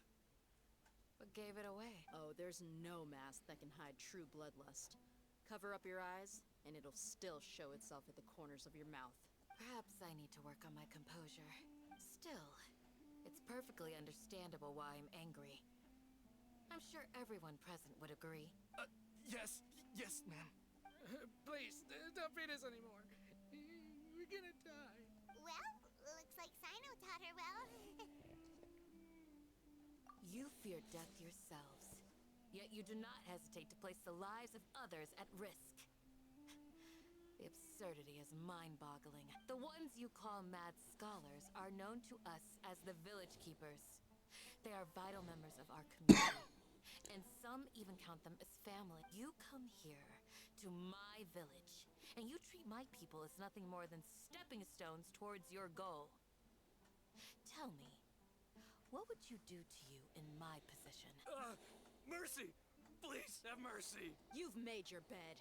We may all be desert dwellers, but there's one thing that I understand better than you. The resurrection of King Deshret will only result in war. And war serves no one. The people of Aru Village care little about which god is in power. Life may be tough and tiring, but we wish to preserve our way of life. A war would only cause us to lose all that we have. And that is not a responsibility that you can afford to shoulder. We understand. We're sorry. I'll tell you everything I know. Please, just let us go. I'm listening. You might not believe this, but it wasn't us who came up with this idea. Someone was spreading rumors in the tavern. That's how we ended up hearing about King Deshret's resurrection. Some mystery man told us that mad scholars will make the perfect sacrifice to usher in King Deshret's resurrection. They give their lives, and we can get anything we wish for. They're called Village Keepers. Slip up again, and you'll regret it. Yes, sorry. It was all that mystery man's doing. He told us to spread the word about King Deshret's resurrection, and talked us into helping him. In return, he said he'll help facilitate the resurrection I'm not sure. That's one. Huh? One what? Strike. You get a total of 3. Then, you die by my hand. Wait, I'm telling the truth. We don't know anything. It was all him. 2. He got us to lure them out of their houses in the night with some kind of incense. We take them to a junction outside the village. Then the mystery guy takes them from there. You gotta believe me, please. I'm telling the truth, I swear. Just ask them if you don't believe me. That was indeed the truth. Traveler, go on.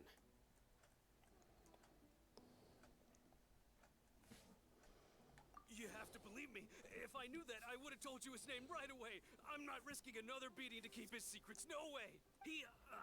That guy, he wears a cloak, and he's always careful to cover his face.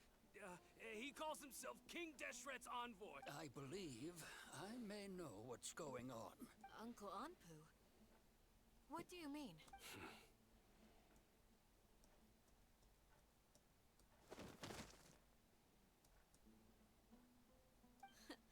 Smooth. Okay, speak. If my suspicions are correct, This mystery man they speak of could be from the Academia. Some time ago, people from the Academia attempted to take the village keepers away. I refused, insisting that they are part of our community. It strikes me now that this secretive character shares the same goal they had. Which means it's highly likely that the Academia was purposely spreading a false rumor to trick the radicals into delivering the village keepers right into their hand. They were the ones who brought them here to begin with. Now they're trying to take them back? We aren't gonna let that happen. Not the Academia again. Just as I thought. But what do they want with the village keepers? People are nothing but tools in the eyes of the Academia. And changing their plans likely means they found another way to exploit the scholars. Regardless, our top priority now is locating the village keepers. You're right. Isak is still waiting for news on his grandpa. Time to go. Let's leave the village and try to track them down. Yes. Pack up and get ready to leave. You got it. Candace, I'll let you deal with the radicals. Leave everything outside the village to us. All right. Let's meet back here once everyone's ready.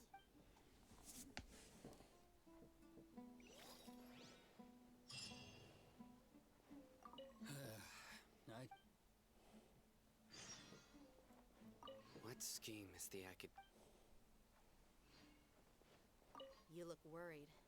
Thinking about the village keepers? Yes. I'd look for them myself if I could. As members of our village, each one of them is very important to me. You have a strong sense of belonging here. I guess I'm the opposite. Mercs are stray dogs, wherever they go. Dia, don't say that. You can be a part of this community too. Thanks. I'll let you know when I feel like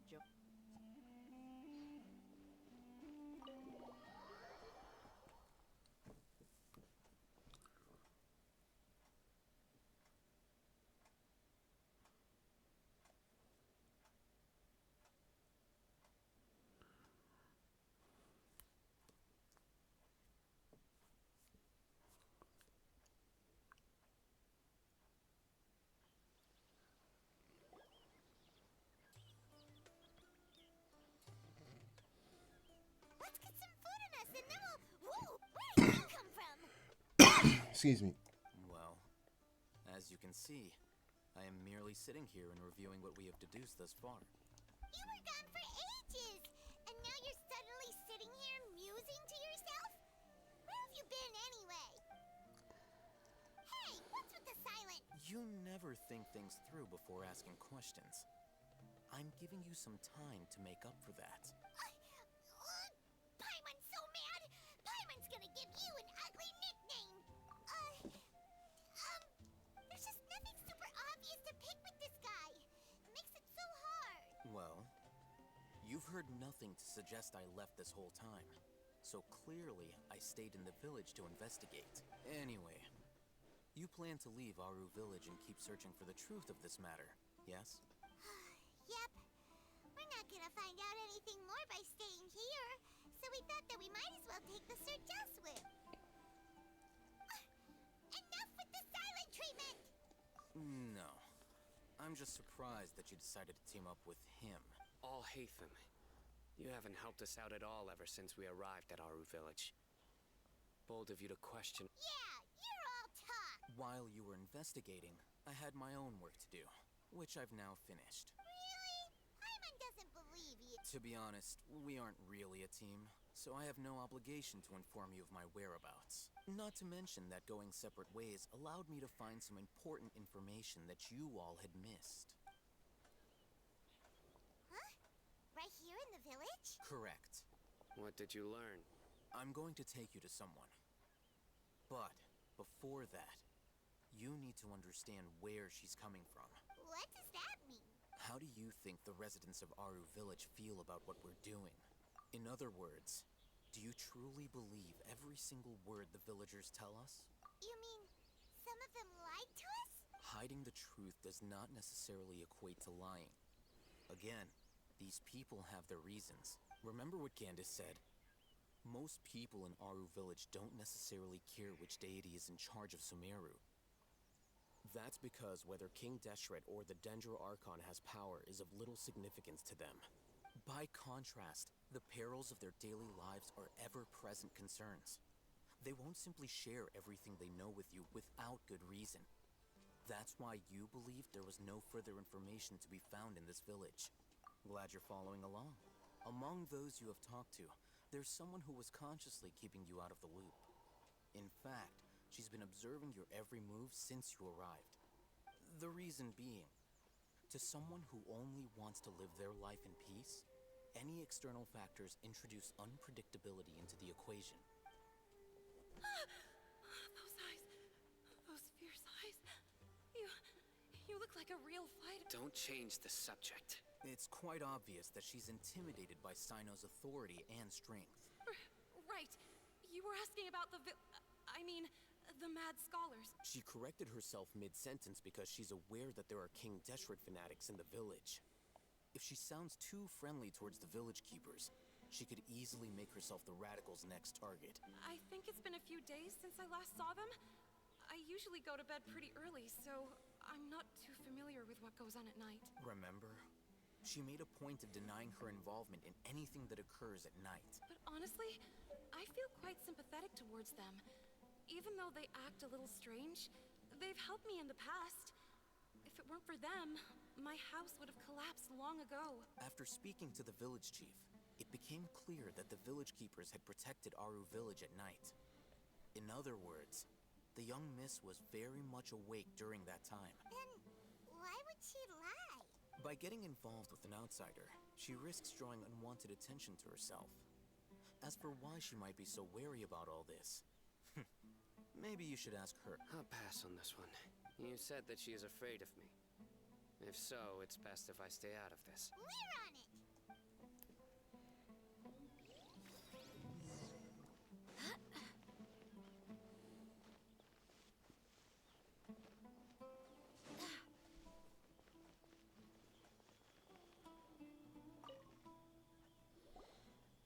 Miss Shawnee, as we discussed earlier, I've brought someone with me. Mr. Alhaitham, I'm aware of where you stand, but how can I make sure that your friends think the same as you? Huh? What do you mean? We need to clarify our stance or something? Go ahead and talk to her. You'll get the answers you want. Go on. Earn her trust. Is it really that simple? May I call you Traveler? Hi, Traveler. I want to ask you something. Do you think the resurrection of King Deshret can truly change Sumeru for the better? Why's that? That's very similar to what Miss Candace says. I know you two are friends.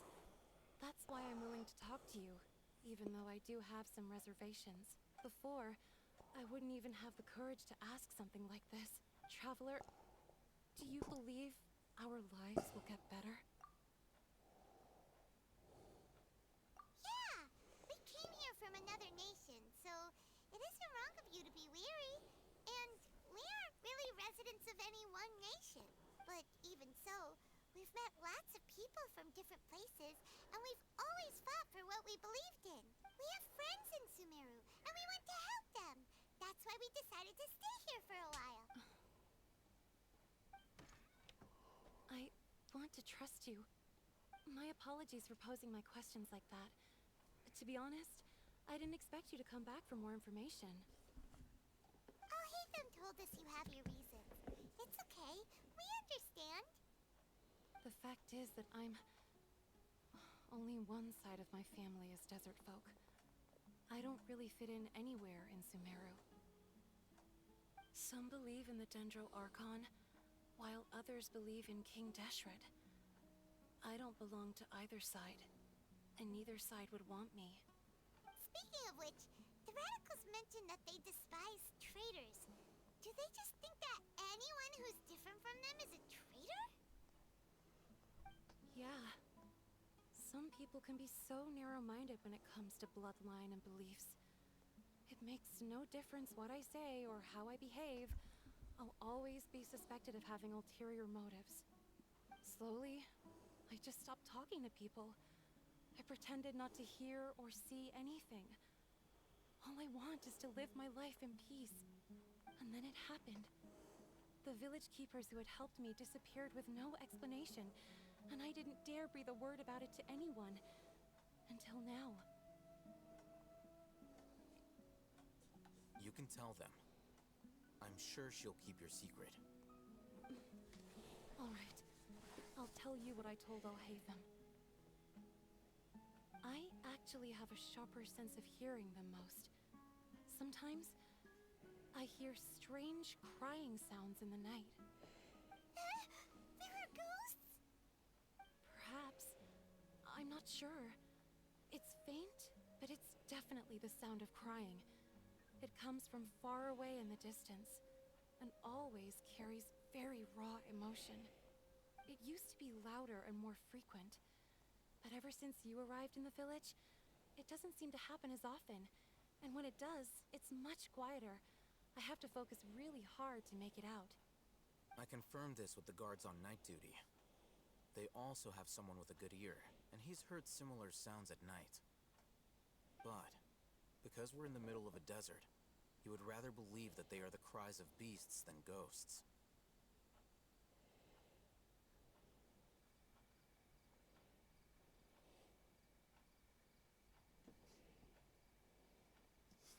There's really nothing around these parts, except for an old hospital not far from the village. I think they used to use it for treating Elazar, but it's been abandoned for years.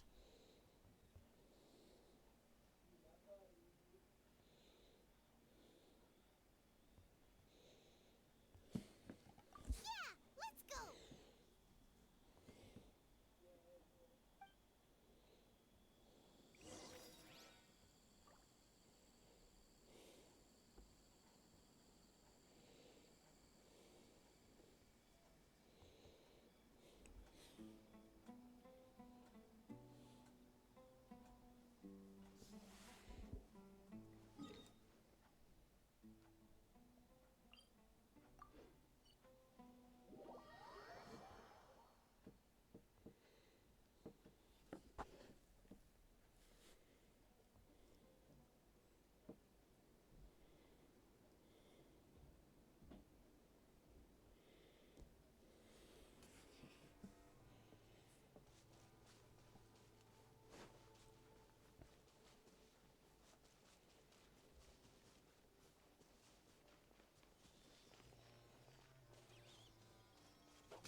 Sounds good to me.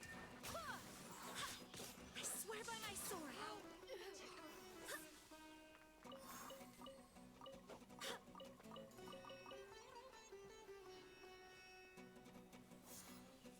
Take that!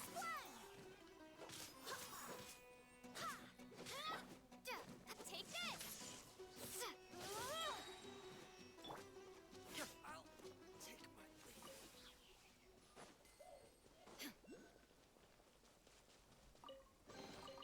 leave.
gotta stay on our A game too. This is the one.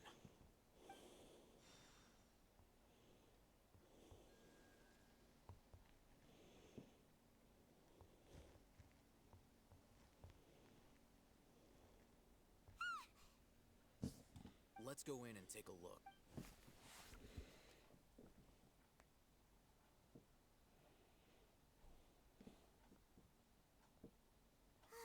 Hey, Hatham, we haven't found squat. Are you sure we aren't wasting our time here? Patience. Shawnee says she only hears the crying at night. We have time to burn. Until then, I'm taking a break. And just like that, he sits down. Wait, he even brought a book to read? What are you reading? Let Paimon see.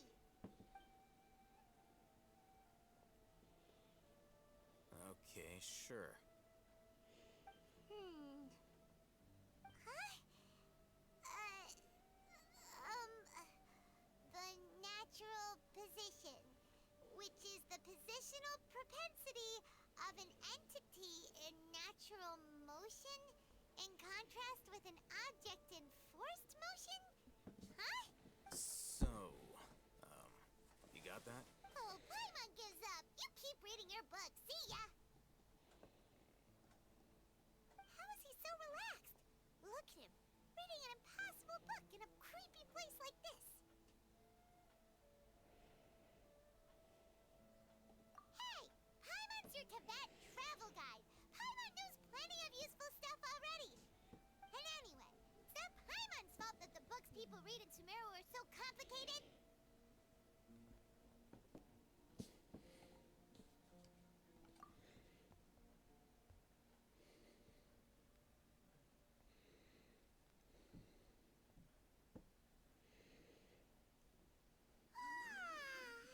Paimon's getting so sleepy.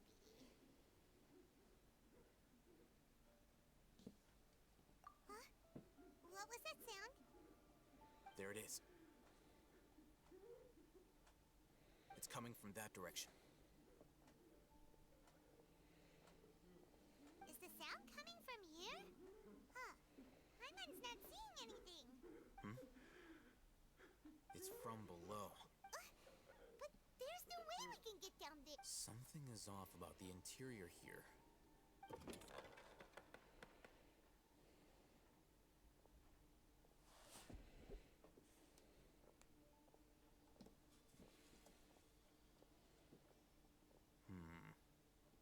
As I thought.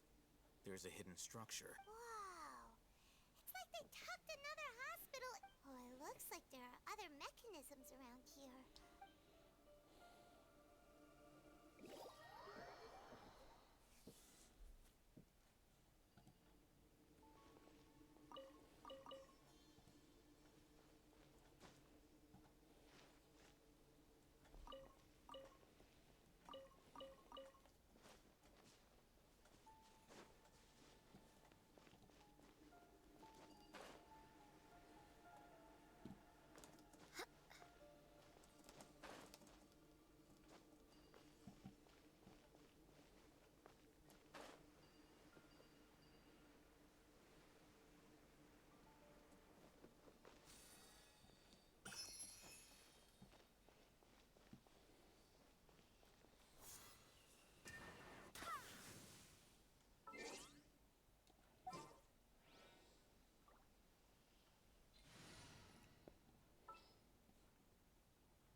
Archos, guide us.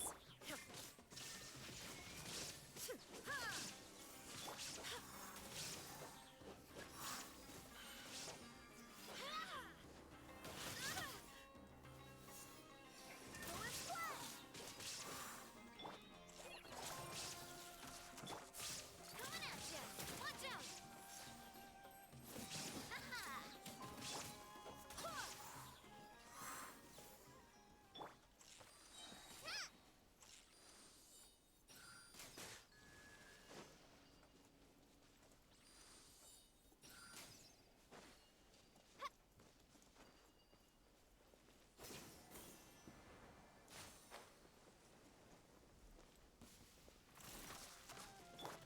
Shine down.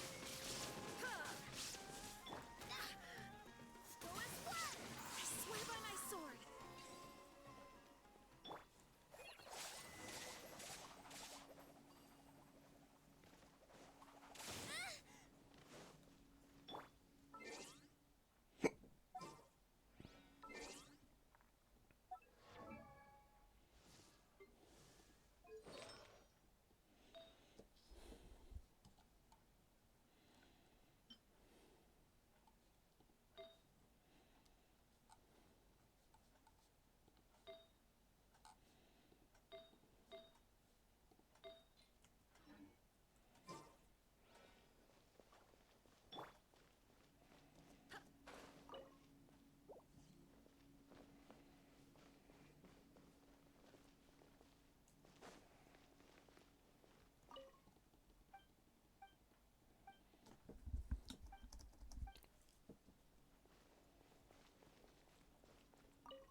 Look, there's someone over there.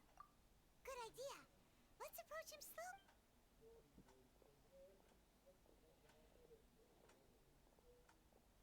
Wait.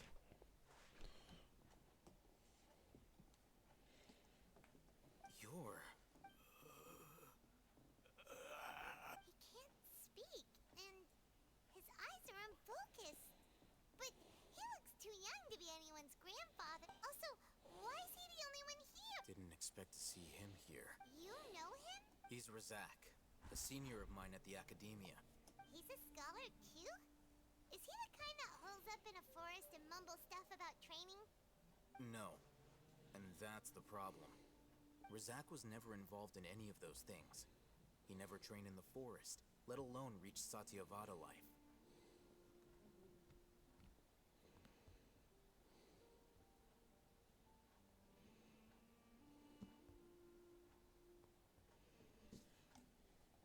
Leaving that question aside for the moment, him being here alone means that we might be too late. Looks like they've already taken everyone away. For whatever reason, they left Razak here. Perhaps they simply didn't have time to come back for him. There are drag marks on the ground. They're clearer by the doorway. Someone was forcefully drawing a cart that was Loaded with... That is one possibility. It looks like they were in a hurry, as if they were afraid of being caught. In their haste, they failed to notice Razak hiding in a corner. The symptoms are identical. Looks like we found living proof. Huh? Why do you say that? Allow me to jog your memory. Recall your time at Port Ormos. Don't you think his symptoms look familiar?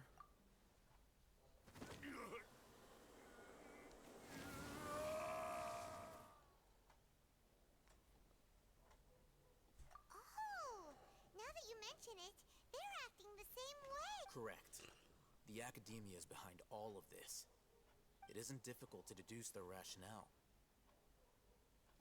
First, the Academia spread a false rumor of King Deshret's resurrection, emphasizing the role of the village keepers, the mad scholars who were exiled to Aru village. These rumors were all the persuasion that the radicals needed and those based in Aru village leapt into action. As well as being able to exploit the radicals for their own ends, this scheme has one further advantage to the Academia. All the risks and responsibilities are offloaded onto King Deshret's follower. Life for the desert dwellers has been brutal ever since King Deshret's death all those years ago. Beneath the surface, feelings of desperation are widespread. Many would give everything they have for the prospect of something better. Anyone looking to exploit that for their own ends simply needs to make a few empty promises. Even if complications arise, people will see that those involved are all followers of King Deshret, and look for no further explanation than differences of belief. A deep-seated mistrust of the desert and everyone in it by the rest of Sumeru will make sure of that. The notion of an Academia plot wouldn't even cross their minds. It may seem like a simple strategy, but it is able to work wonders under Sumeru's current circumstances. Oh, that makes a lot of sense. It's in line with the village chief's theory, but there's still one very important question. Wasn't it the Academia that brought the scholars to Aru village in the first place? Why does it want them back now?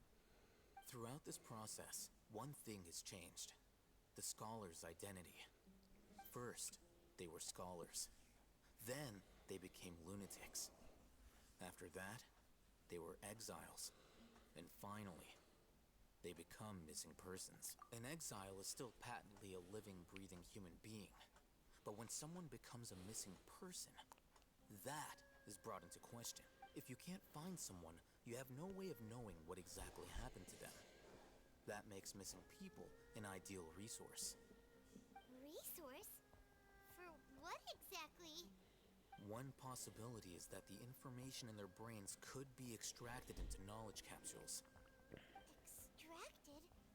You mean canned knowledge comes from people's brains? With the technology of the Sumeru Academia, it's entirely possible. Perhaps the process caused them great suffering, which is why they cry out in the dead of night, when no one is watching them. So, the human brain... Nope, nah, Hyman doesn't want to think about this.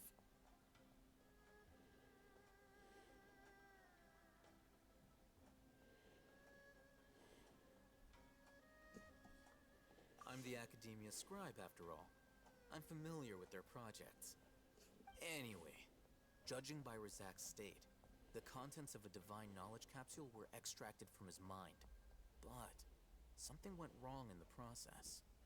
Or perhaps his curiosity got the better of him, and he used such a capsule for himself. Hyman's a little confused. Can they just use anyone's brain?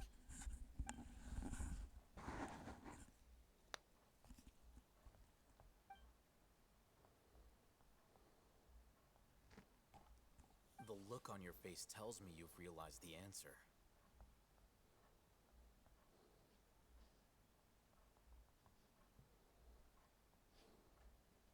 That's right. To some scholars, gaining knowledge about the gods is their entire life's pursuit. Extracting canned knowledge is just one of the extreme measures they turn to. However, I can't help but wonder, what do they seek to gain from divine knowledge?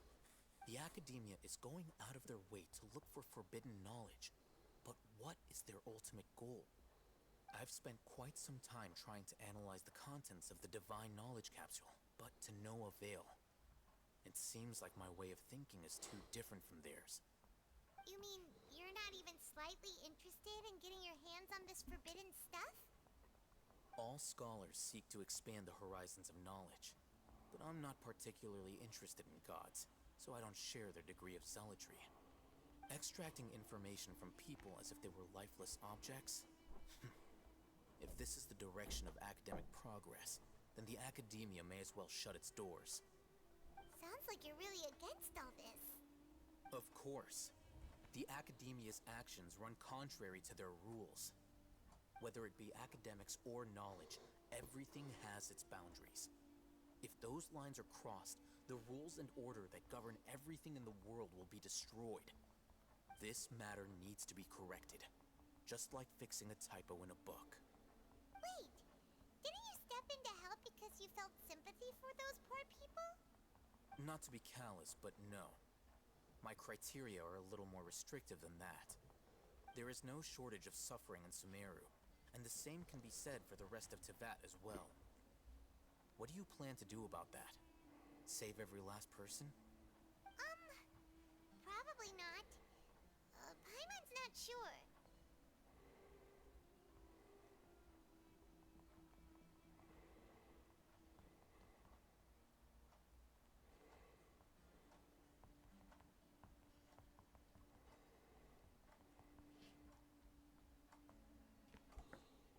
You can say that. Simply put, I don't blindly place my faith into strength or heroism. I do what I want. The Divine Knowledge Capsule is something I want to investigate in full. That doesn't mean I'm willing to take action for the sake of a few strangers.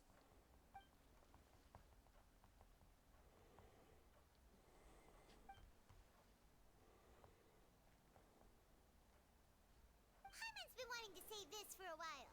There are a lot of bad guys in the academia, but you're not one of them. You're their weirdo. You're probably right. Though I must say, I quite enjoy this feeling of being the odd one out. Uniqueness is also an asset, is it not? Wow, that's a great way to think about it. Paimon's really impressed. If only Miss Shani had a similar mindset, her life would definitely be a lot easier. I'm just a more likable person than her in general. There's nothing more to it than that.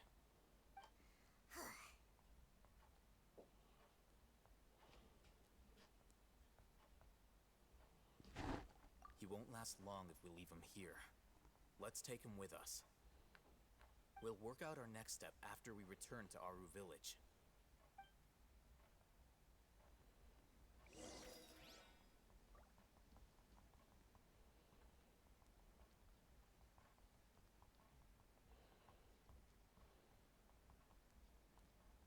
Onwards. We have work to do.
We're back!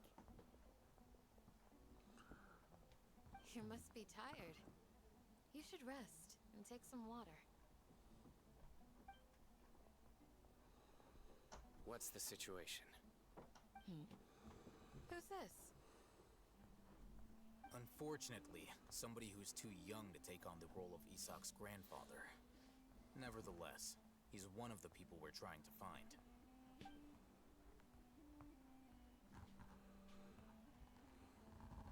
So, at one point in time, the abandoned Elazar Hospital served as the Academia's site for extracting divine cant knowledge.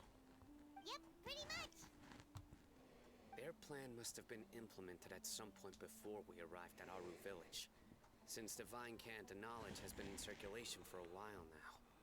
Yet, they fled once we were headed to the village, almost as if they knew we were on their trail. Why is that? Yeah, why is that? We may have a mole in our midst. One of us could be secretly revealing our whereabouts to the Academia. Huh? Are our friendships that shallow?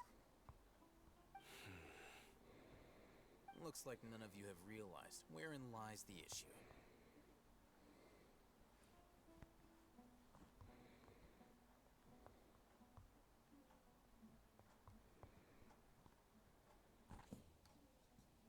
Sino, you're the reason why they can predict our movements. Wait, what's that supposed to mean? Choose your next words very carefully. It is simply a logical inference. I have my reasons. So what you're saying is, Sino's the mole. Interesting. And here I thought you were the most suspicious one, Alhaitham, since you were always acting alone. I know. You have a point, but I realized something as we were returning from the hospital.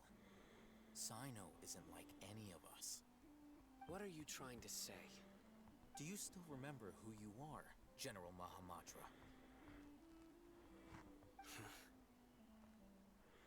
As a Matra, you are no doubt privy to certain kinds of information. Before you can take action against someone, you are required to have all the facts available, including the less than savory details. Simply put, the Academia has traditionally allowed you access to a wealth of sensitive information. Knowing their modus operandi, wouldn't you expect them to take precautions against you? If you want to raise a vicious wolf, you need to make sure that you can avoid its bite. The Academia is monitoring me? It's not that simple. The Academia has eyes all over Sumeru, but they have a special protocol for dealing with you. Every so often comes a Nyagarbaha Day. On this day, the Academia enters new information into the Akasha through knowledge capsules. I remember seeing the thick notebook next to the control panel once. Its contents were all about the General Mahamatra, his activities throughout the day, preferred methods of enacting judgment, everything. You're saying that the Academia entered my information into the Akasha too? But what's the point in doing that? My actions aren't important enough to be added into the Akasha. The Akasha is capable of computation. The Akasha's algorithms are entirely capable of predicting your movements using the data entered. When you would depart, the route you would follow, your destination. It knew all of this. It predicted my every move. The Academia has been watching you longer than you think. However, the fact that you resigned is proof that their suspicions were well-founded. So that's how it is. Sino adheres to his principles so strongly that he's actually a thorn in their side. Tenacity of will and steadfast faith are worthless to the Academia. They need scholars who are easily pliable and mindlessly go after anything they can profit from. Sino, don't take it to heart. This just proves how much of a trustworthy ally you are. They escaped because of me. Don't blame yourself. It's not like any of us would have known.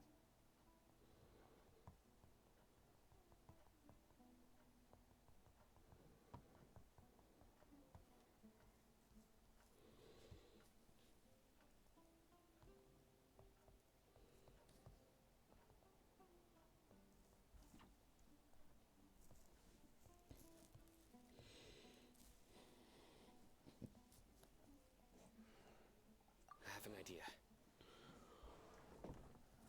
If they predicted my movements, then I might be able to guess where they went. Whoa, you bounced back fast. There is always an opportunity for safety after danger passes. Oh, so that's how it is! Paimon gets it now. If the Academia is trying to avoid Sino, then the safest place would be...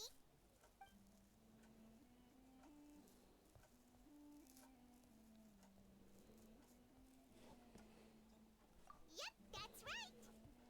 They'll want to proceed in the direction opposite of where I'm going.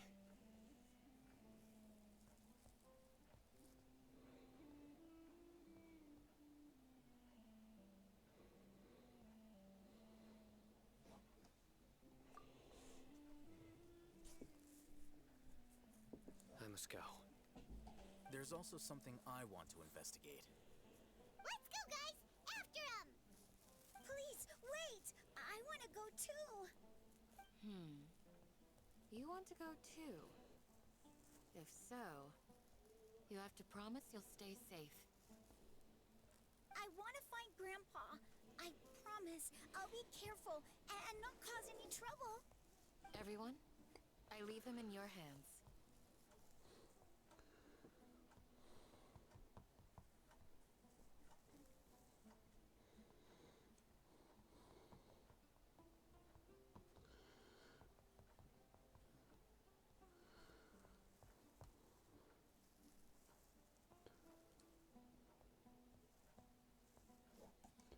Yay! Let's go! Remember to pack some food with you. Paimon feels like we're missing someone, though.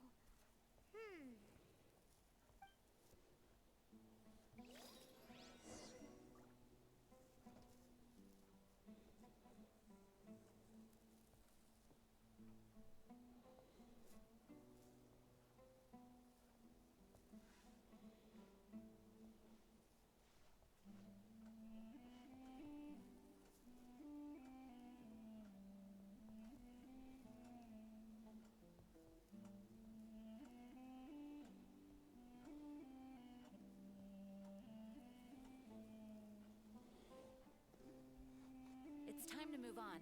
We shouldn't stay here. I'll be awaiting your good...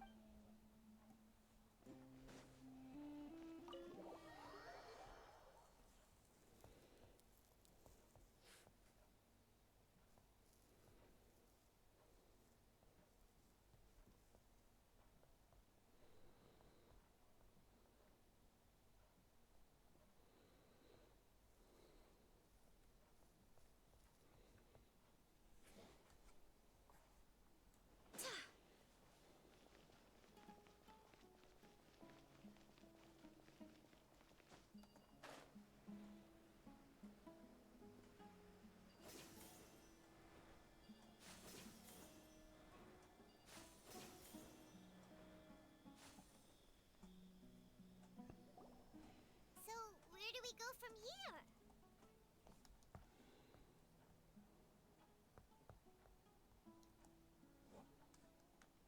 Yes. After leaving the village, we should head straight toward the desert.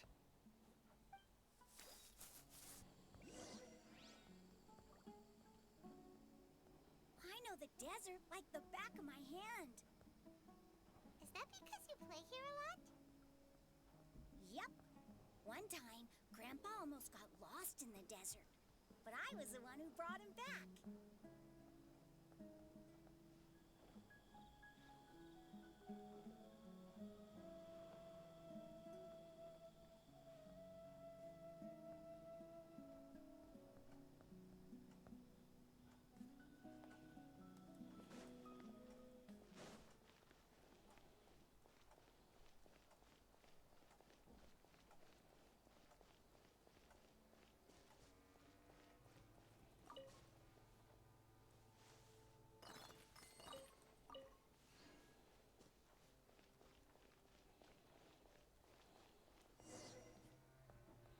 There's something here.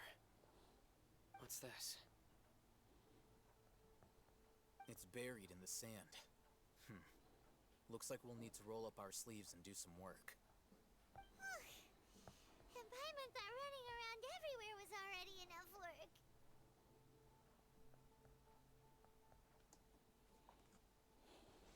Okay. So, we have to dig it out? Whatever's down there looks like it's buried really deep.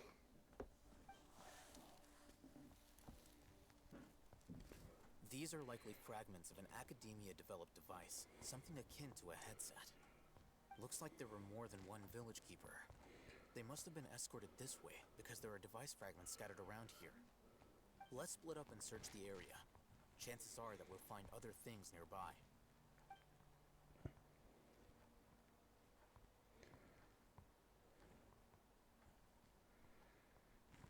Is this what we're searching for? It looks kind of scary. This is definitely a device used to extract divine knowledge. How did it end up buried in the sand? That can't have been part of the plan. They must have been attacked along the way. Wait, what? Grandpa, I hope you're okay. Don't worry, your grandpa's gonna be fine. Razak didn't display any signs of starvation or dehydration, which means that they left fairly recently. We should be able to catch up.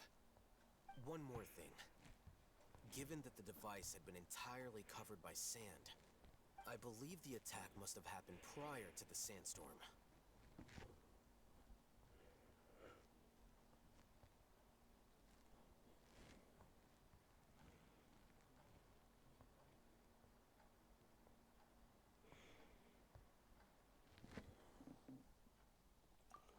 Let's keep going. They can't have gone far.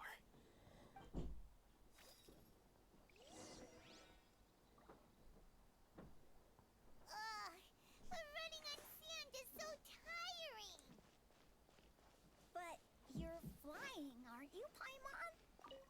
Is flying over sand tiring too? Ugh, of course it is!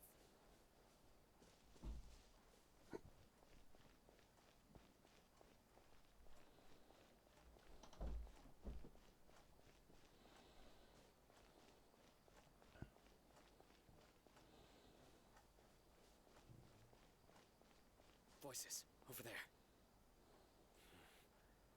It sounds like an argument. Whoa, you have really good ears. Don't get any closer. They'll notice us. Dia's talking with the Eremites? Very interesting. Let's listen in. If you had informed me sooner, there'd be plenty of room for us to... You're one of us. We would never lie. Scholars. You don't know as much as I do. Need me to... I knew it. That's our Dia. Dia? Why would you... Dia! Hey, what are you doing? Huh? Didn't you say you'd help me find Grandpa? Why are you on their side? Well, look who's here. Ain't that something? This complicates things. You've betrayed Aru village.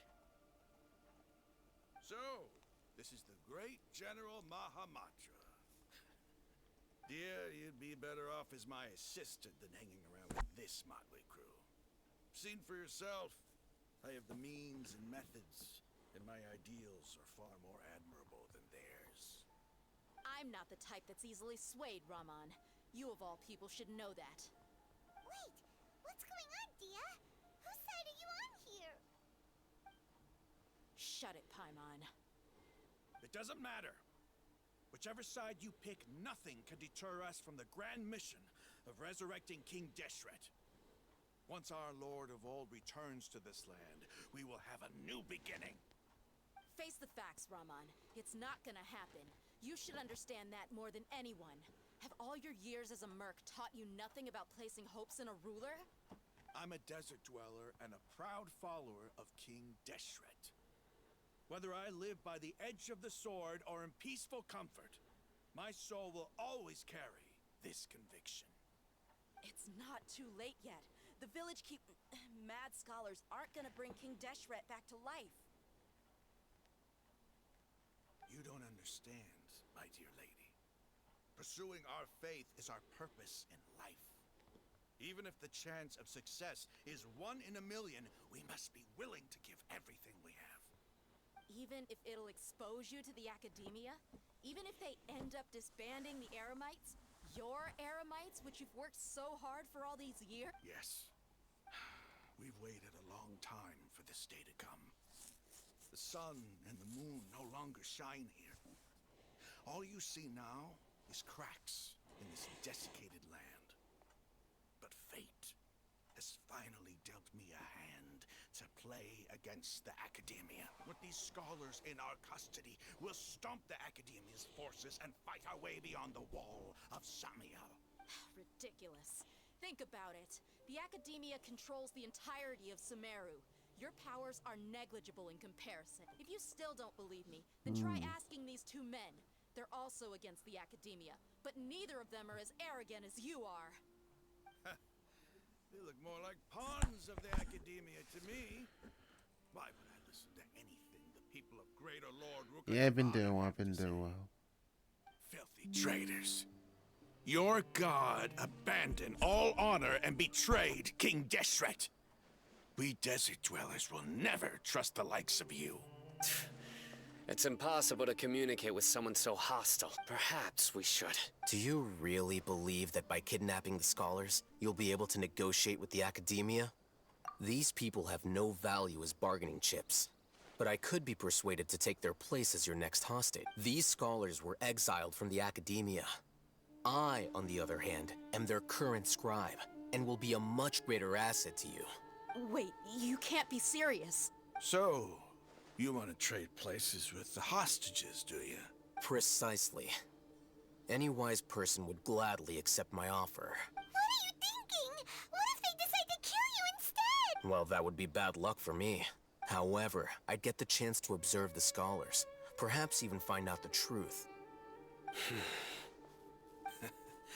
Think you can talk me over with that confident look of yours? I'm not trying to persuade you. I'm using this as a means of joining forces against the Academia. You are the scribe. What do you have against the Academia? Not all desert dwellers believe in King Deshret, and the same applies to the Academia. Why must all knowledge seekers approve of the Academia's way of doing things? You Academia scum. Every last one of you is nothing but a hypocrite, just like everyone else on the other side of that wall. I've made myself clear enough. I won't listen to another word from the Dendro Archon's people. Not so fast. I'll hate them. Do you stand by everything you just said? I never make empty promises. You know you're making a dangerous decision, right? I do. Good. Raman, hear me out. These people are my friends. Maybe you can't take the followers of the Dendro Archon at their word, but what about me? Do you trust me? We've known each other for years. Of course I do. In that case, I'm willing to vouch for their honesty with my right arm. Come on, Raman, don't be a coward. If you're serious about taking on the Academia, you need to steel yourself. You can't be afraid. An arm from the Flame Mane. You've piqued my interest. But what if you refuse to oblige? What should I do then? No one's a fool here, Dia. We're mercs. And mercs don't tend to live long unless they have their wits about them. You're not wrong, but this is different. I promised my friends that we'd bring back the village keepers together. Let's do it right here then. Give me your right arm as proof of your resolve. Don't listen to him! He's not even trying to negotiate! He just wants to make things more difficult! That's fine. Are you crazy? We came here to save lives. One arm for that many people is still a pretty good deal, if you ask me. Raman, I'm holding up my end of the deal here. You'd better not let me down. Sure. Go ahead and cut off her right arm. No! Dia! What are you gonna do? Think of something! You don't have to go this far. That's not for you to decide. Do it! Dia! Run!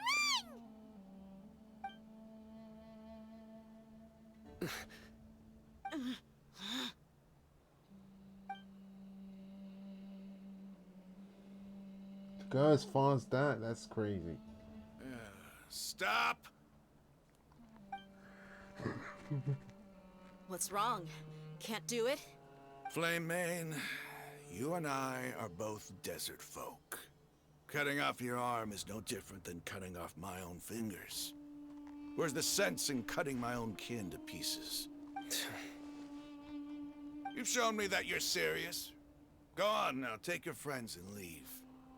Meet me in the desert at noon tomorrow.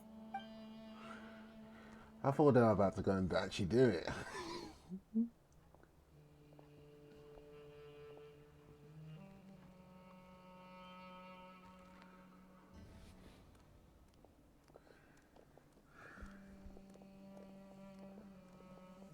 Phew.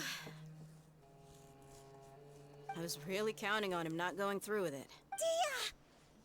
That was crazy! Have you all lost your minds? What if he'd actually cut your arm off? Then I'd just have to hold my claymore with my left arm. Okay, I'm sorry. But sometimes when you're out on a limb, you gotta double down to seal the deal, you know? Don't ever make a promise like that again. I can deal with the likes of them.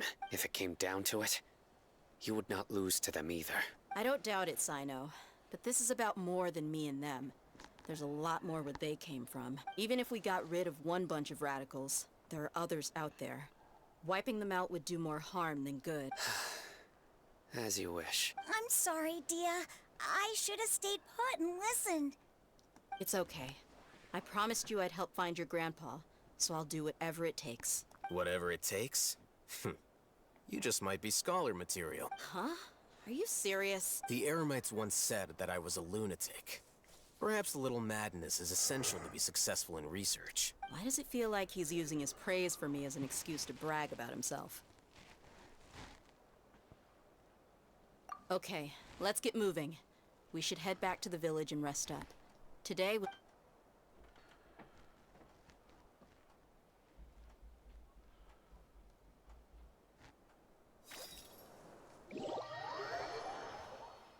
The story's so interesting in Sumeru.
I'll be starting that quest later.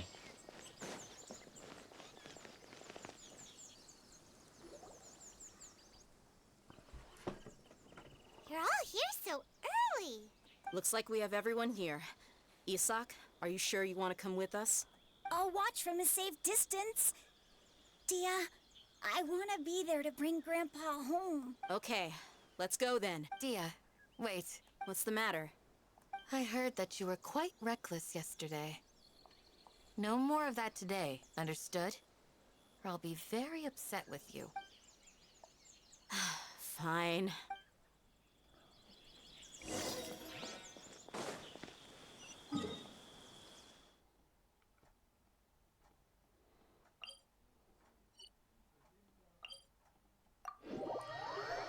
All the way behind the big desert.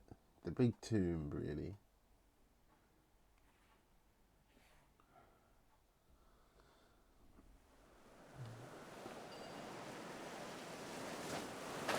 How did I miss this?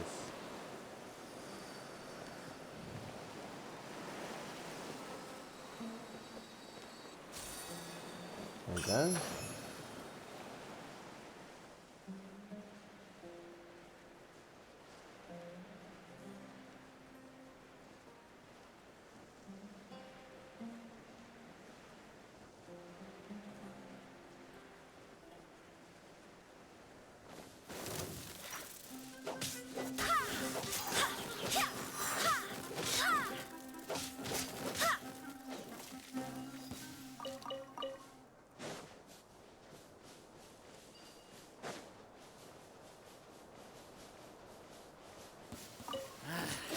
new punching bag. Go as one!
Go as one!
Go as one!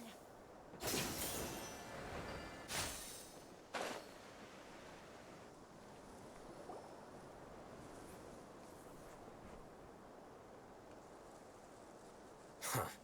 They got here before us. Uh-oh. Is it because Paimon overslept by 5 minutes and held everyone up? Is everything ready? Absolutely. Well, you brought fewer people than I imagined. Bring him over. Grandpa! Why is there only one of them? Rahman, I've always thought of you as a man of his word. What's this about? It's a one-for-one exchange. Sounds fair, don't you think? And let me put it this way. Agreeing to any kind of deal with the Dendro Archon's people is already a huge compromise on my part. Don't you think you...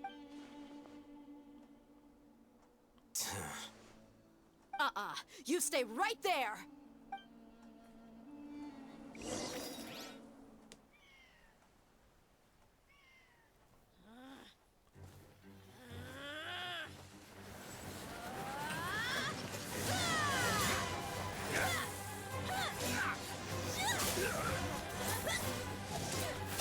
Intense battle. Playmate! What do you think you're doing? Grandpa! Don't you see this blade here? You coward! Why are your hands shaking? Wait a second! It's a earthquake!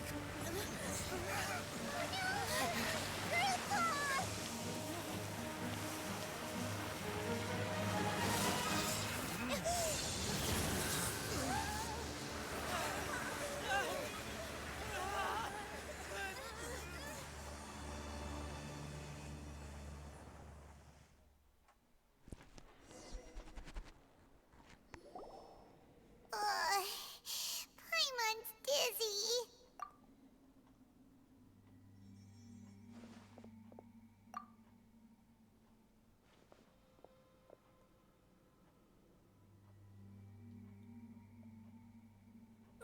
This day's going just great. What a nuisance. The sand dune collapsed. I saw an energy field. The village keeper protected us. It glowed green with dendro. Just like you said, it may well have been the remains of Lesser Lord Kusanali's power inside the scholar's body. The dendro archon. The present one. Grandpa? Grandpa? Oh no. He's getting confused again. Hey, look around you. Did there used to be a temple here? It seems that when the sand dune collapsed, it exposed these underground structures. The symbols on the gate belong to King Deshret's civilization. This structure must be ancient. Over time, the sandstorms completely buried it and left it in the state we see now. It could have been an underground palace in the distant past. Oh, a miracle. Praise King Deshret! What's he doing here? And his men too? They must have fallen down here with us. Pretty lucky if you ask me. Most of them seem in really bad shape. Except for him. He got off lightly.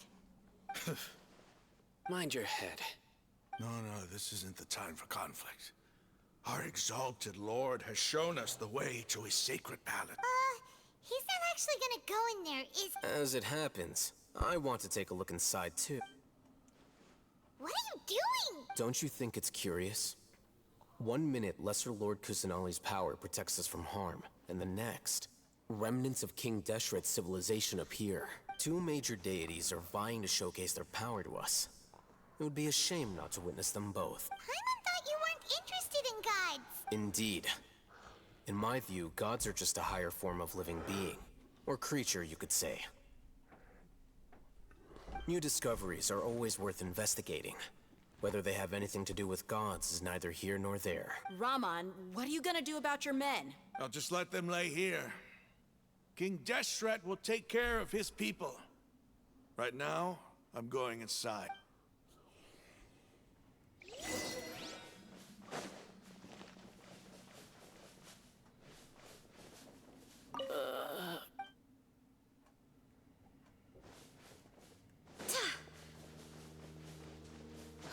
Grandpa?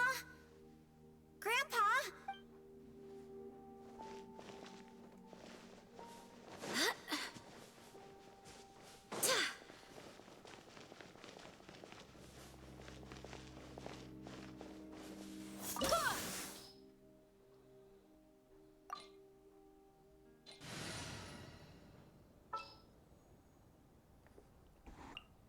We're companions! Hooray! Oh, interesting. I didn't know this was a, what's it called?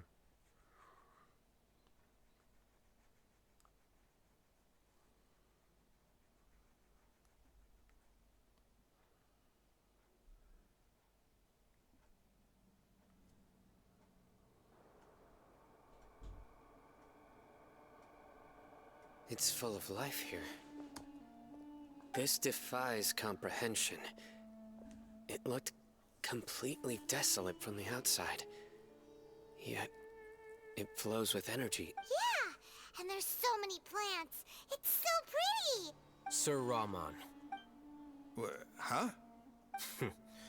Do you see another Rahman? Are you mocking me?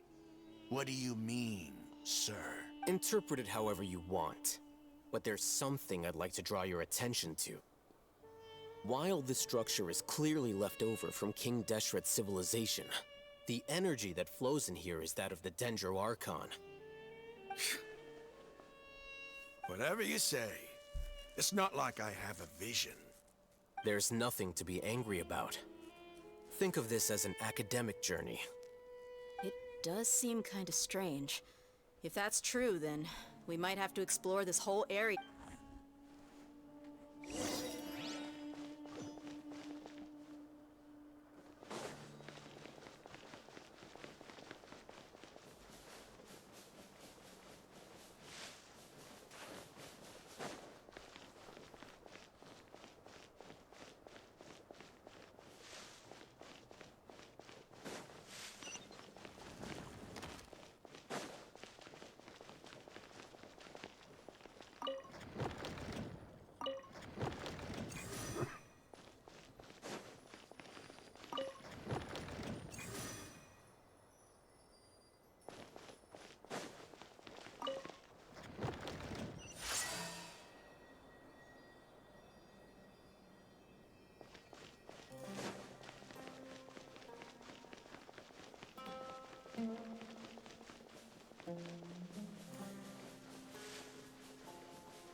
Barbados, guide us.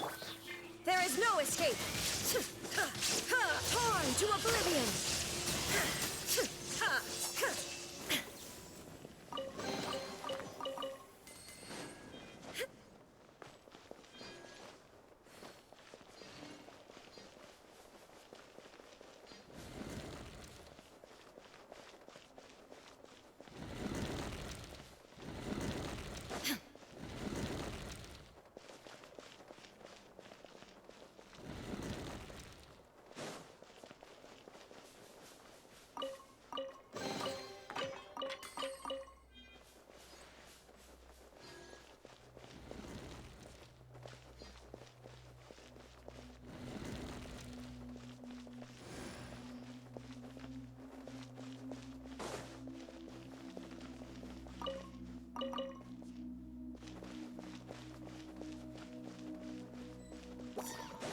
Shine down! Ha! The fuse is lit!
shines eternal!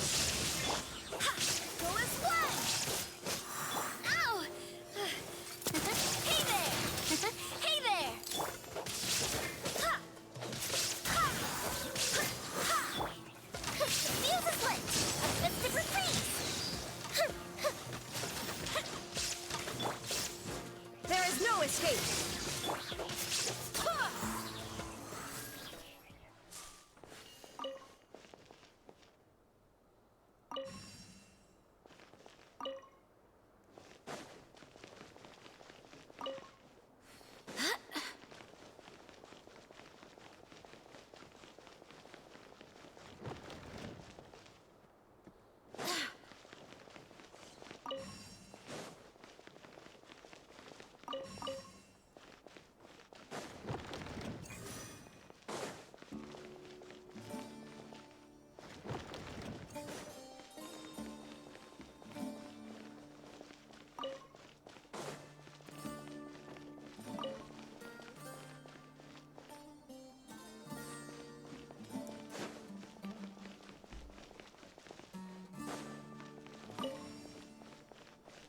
Ha!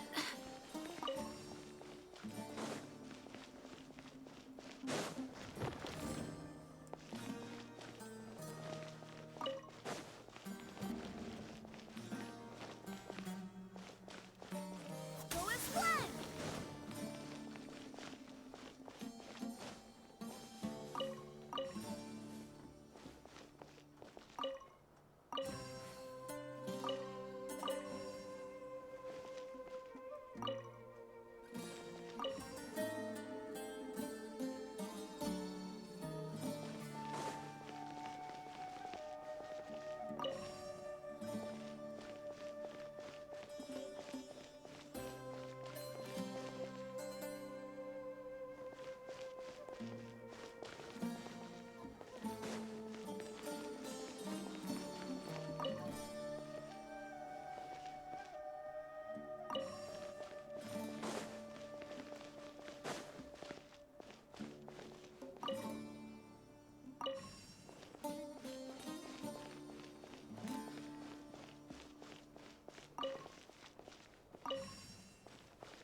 Now that's a sight to see.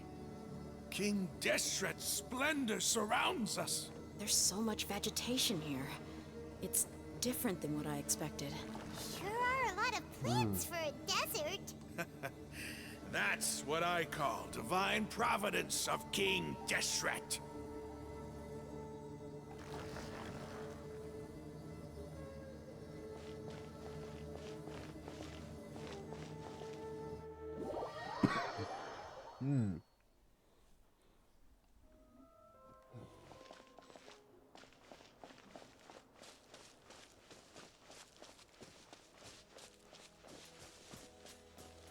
It's getting brighter! Oh, it looks so beautiful!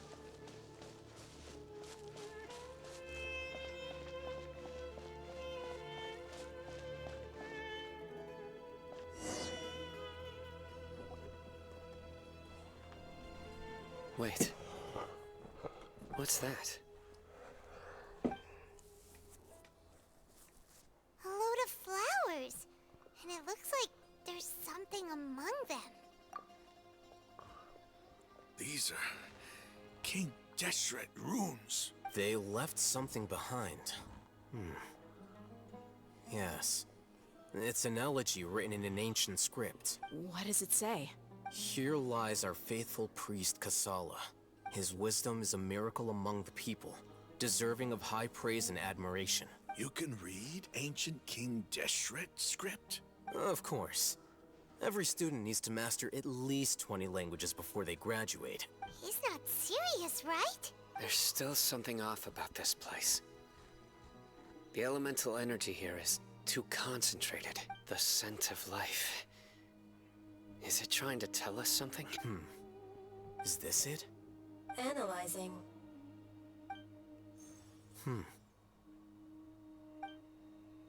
There seems to be a hidden message among these skeletal remains. Excellent. There's a device from King Deshret's civilization in this gravesite. I'll transmit the information over and project it for everyone to see. Isn't sharing knowledge against the Academia's rules? Yes. However, under the circumstances, I'd prefer you to see this for yourself. You'll understand after watching it.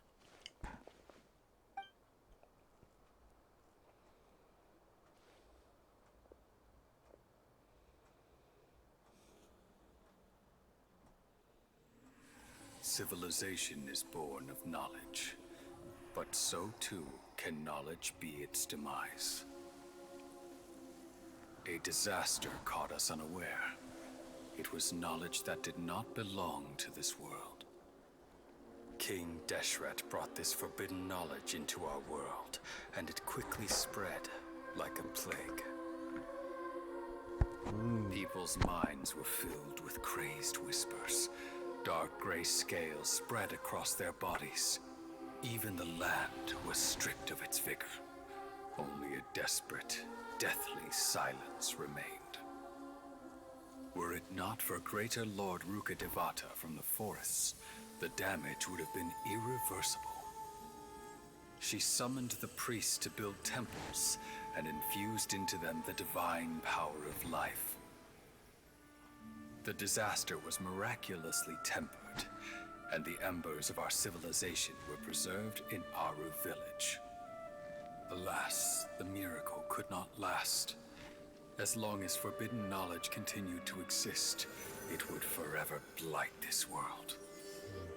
In the end, the proud king of the desert, my eternal lord, chose to sacrifice himself. I have spent my whole life since guarding one of these many temples. But now, my duty is coming to an end. As I close my eyes for the final time, the sight of that noble deity will appear in my vision once more. In helping King Deshret to eradicate forbidden knowledge, she exhausted her strength, and her form became that of a small child. How strange. Now that I think of her, I no longer have any fear of death, for I sense that the spirit of life will abide with me during my eternal sleep. Children of the desert, cling no longer to past grievances, but hold tight to the memory of this act of benevolence.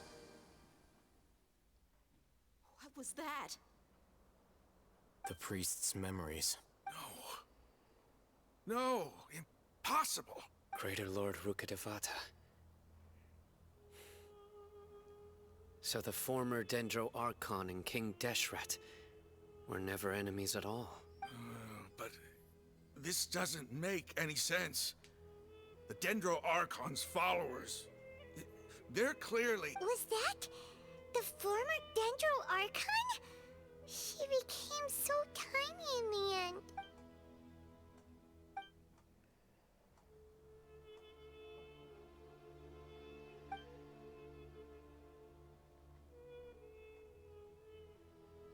You might be distrustful of the Akasha, But there's no reason for you to doubt King Deshret's technology. You've just witnessed his priest's last words.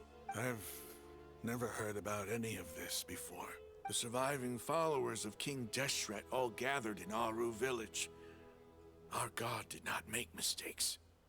We refuse to believe any of the rumors. King Deshret's death, the all but total annihilation of our civilization, it was all Greater Lord Rukkhadevata's doing. We saw her as nothing more than a traitor, who stabbed us in the back in our moment of crisis. Just like us humans. Fighting, feuding, double-crossing each other to survive in the desert. You were blinded by your prejudice.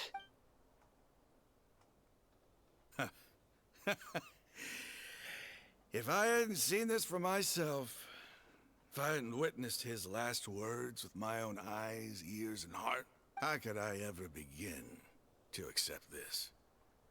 The truth is so far from what I've always known. Am I really supposed to believe that after all these years, all this time seeking revenge, suddenly now my enemy is my savior? Rahman, that's enough. Give it a rest. You're starting to make a fool of yourself. Dia, tell me, my Aramites and I, what are we even fighting for?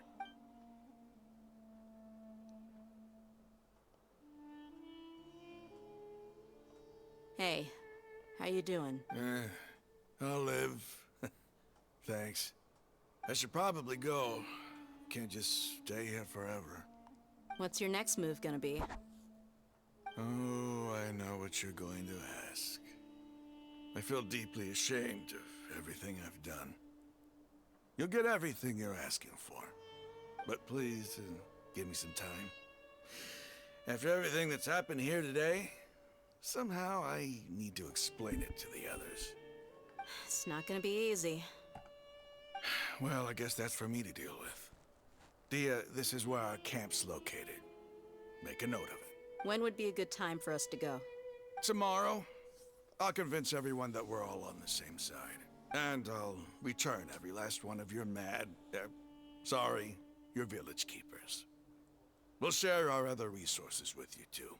You seem to finally understand that our true enemy is the sages. Yes. The gods never gave up on anyone.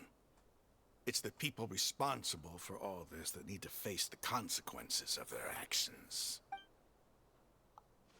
That must have been rough. But he seems to have figured things out now. Rahman's no fool. Being the leader of your own faction in the desert is no easy feat. It's too bad he was held back by his belief in King Deshret. But now that that's changed, I guess we have a few more people on our side. The outcome, at least, is favorable. We should get going too. Let's head back, have a proper meal, and a nice, long sleep. We'll need all our energy tomorrow.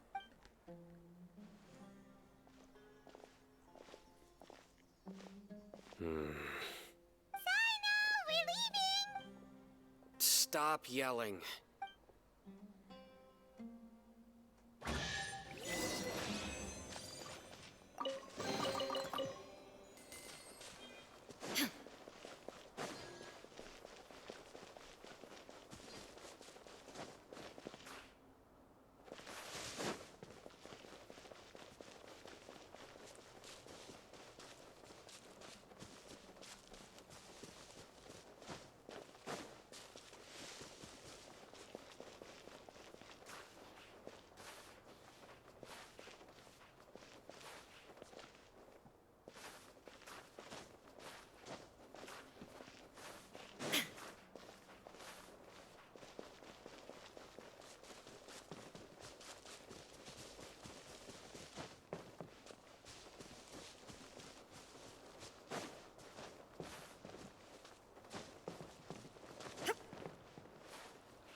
Very interesting.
Illusion shattered!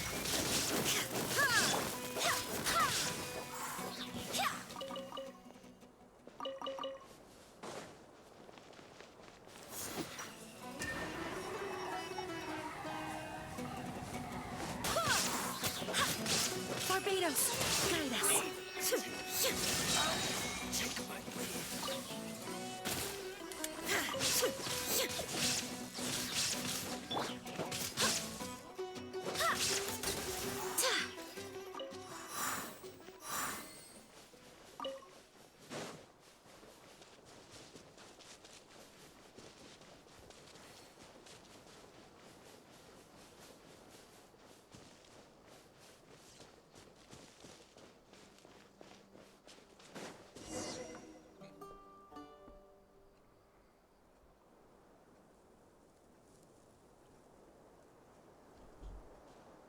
Raman, we're here. Everything's been arranged. Someone will bring the village keepers back to Aru village shortly. I guess all I can say now is thanks for agreeing to help. Ah, don't mention it. I think we can both agree you went to hell and back for it. But we share a common cause now. From here on out, we're allied. Where are the perpetrators? I'll bring you to them. Follow me.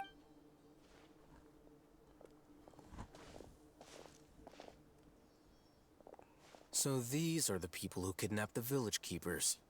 Oh no, it's the scribe! There's no need to yell. No one can help you now.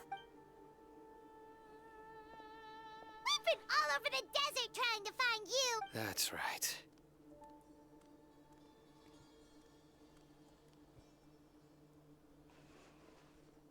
General Mahamatra?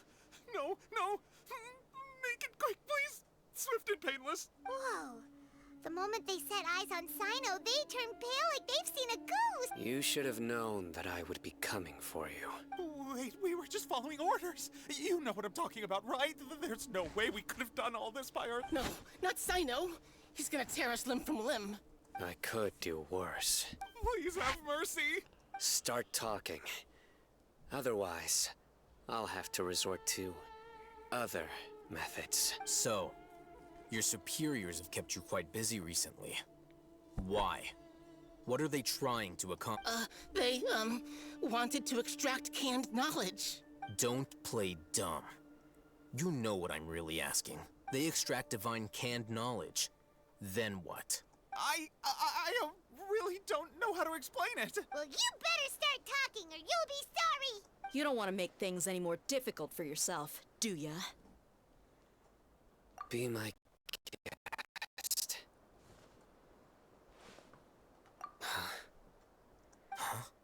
Uh-huh. That sure didn't sound like a fancy metaphor or anything. You're serious, aren't you? How did you know? There's no use hiding it now. Yes, you're right. The Academia is working on an important and potentially world-changing project. They are creating a new god. A god that will belong to them and to the people of Sumeru. It may seem as if Sumeru's academics are thriving, but ever since the death of Greater Lord Rukkhadevata, scholarly breakthroughs have been few and far between. The withering of Irminsul has been getting worse recently. The sages have tried everything they could think of, but nothing's worked. I'm always hearing them say things like, if only Greater Lord Rukkhadevata was still with us. Continue. And then, someone from the Fatui showed up. They called him the Doctor. He brought a gnosis and said he wanted to borrow the Academia's research facility. The Doctor was previously expelled from the Academia. At first, the sages looked down at him in disdain. But when he said those words, everyone's expression changed. He asked them, "Do you wish to create a god?" This is what the arrogant ignorance at the extreme end of academia looks like. First, the Academia spent a long time constructing a divine vessel, which was based on an exquisite humanoid puppet. After that, they harvested dreams via the Zeb-Zerus Festival Samsara, maximizing the Akasha's output. With the Doctor's help, and the Akasha now functioning at maximum efficiency, they were able to use it to extract the power from the Gnosis and convert it into a divine core. Next, they decided that their new god needed to possess divine wisdom. For that to happen, they needed a huge quantity of divine canned knowledge. It adds up. But how do you determine whether the knowledge extracted is of divine origin? Call it an educated guess? The Academia has been trying to figure out the exact source of the scholar's madness for centuries, but to no avail. Nobody can explain the cause of this phenomenon. Surely you can see what that implies, Scribe Alhaith. If it's knowledge no mortal can comprehend, then it must be something only gods are able to decipher. In other words, it's the source of the God of Wisdom's omniscience and omnipotence.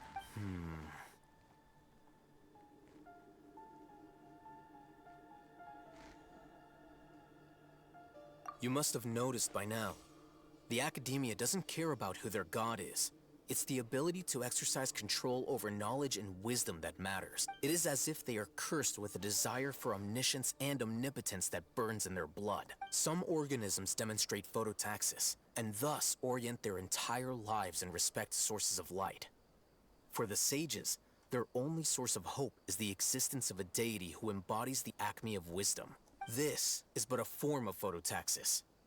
For many scholars, the absence of a god of wisdom means stumbling in the darkness for the duration of their lives. Then what does Lesser Lord Kusanali mean to you? Is she not a true god present in this world? If you already have a new god, why try to create another? From the beginning, the Academia has never treated her as a god. When the Academia first discovered Lesser Lord Kusanali, the newborn god of wisdom, the sages hoped that she would be as wise as Greater Lord Rukkhadevata. But upon evaluation, they found that at the time, she possessed no more intelligence than any ordinary human child. The sages never had a ruder awakening.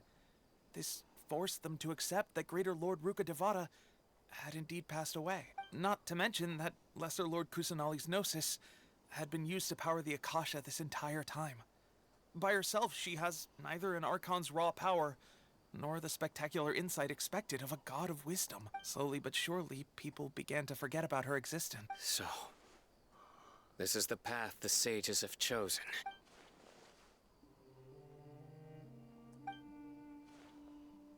All right, let's try to keep our cool. If everyone's in a bad mood, then let's change up our scenery. Rahman, give me a few men to help us escort the village keepers back to the village. And these two scholars, they're coming too. Sure. As you wish.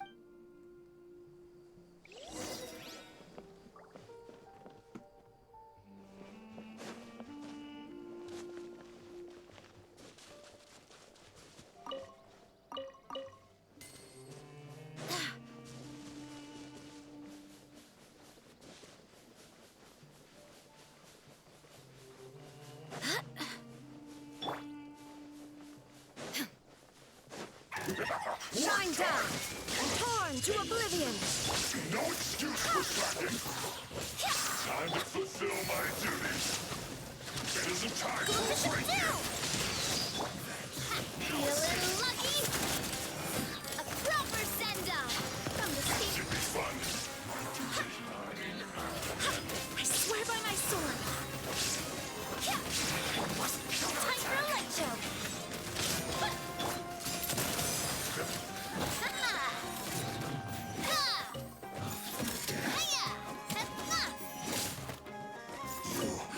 Can't run from death.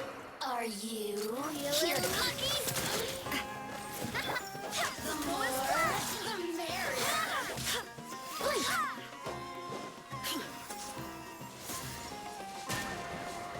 Have a load of this. Over here. Here comes the fireworks. Wind, hear me. Now you shall perish. Illusion shattered.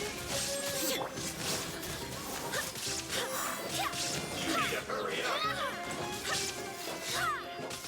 This was well done.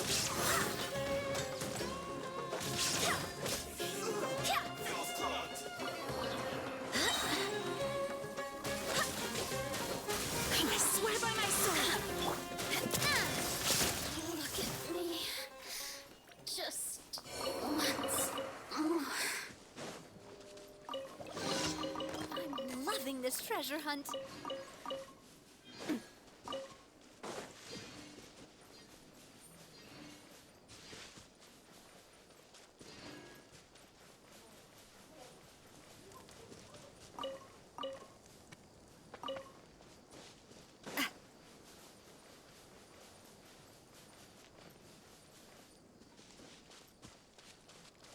You'll get frostbite. Let's begin. A proper send-up. Send this quickly. I will end you. Watch out! Precious. Send this quickly. Wind, hear me. Coalition down! There is no escape. Torn to oblivion. This is it.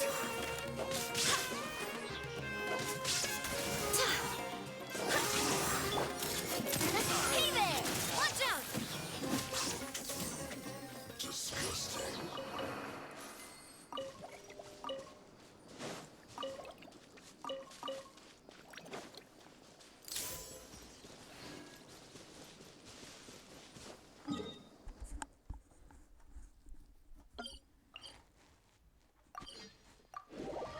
What intense being this is.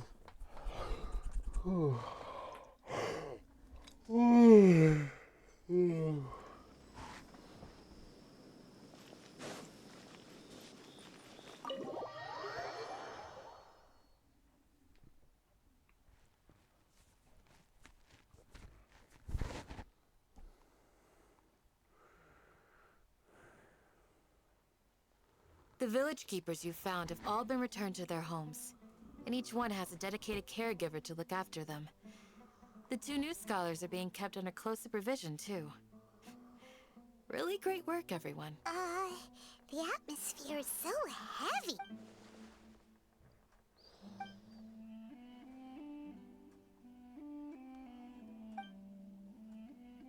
Hey! Say something! Stop spacing out! Come on, is there nothing left to talk about? In that case, let's all get some water and try to think about... Or I can go fetch some snacks. Oh! Paimon's so coming with you! Do you have any plans, Traveler? Gods above, you're not talking about work, are you? So you were still withholding some information?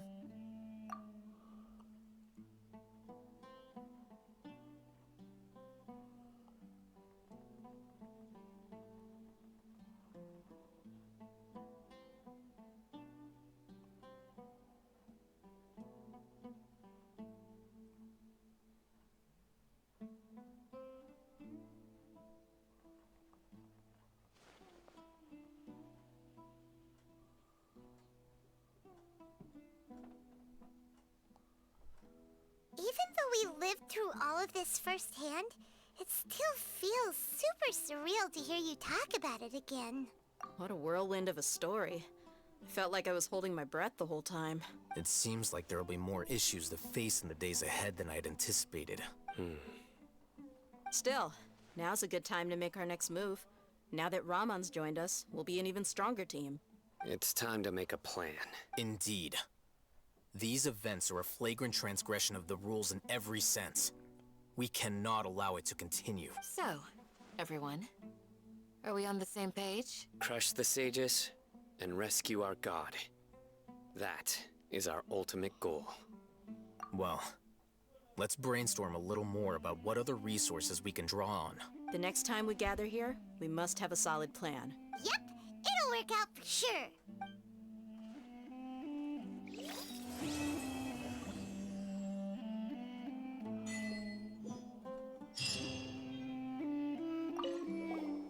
Don't rush. This is a big undertaking, and the planning and preparation for what lies ahead will no doubt take some time. Take it slowly.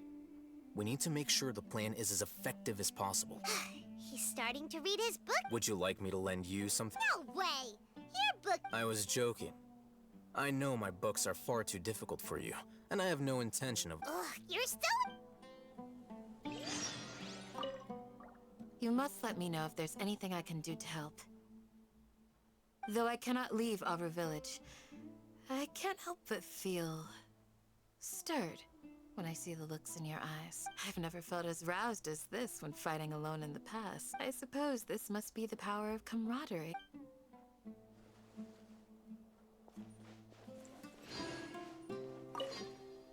In the past, I never imagined that even the gods could suffer from hardship.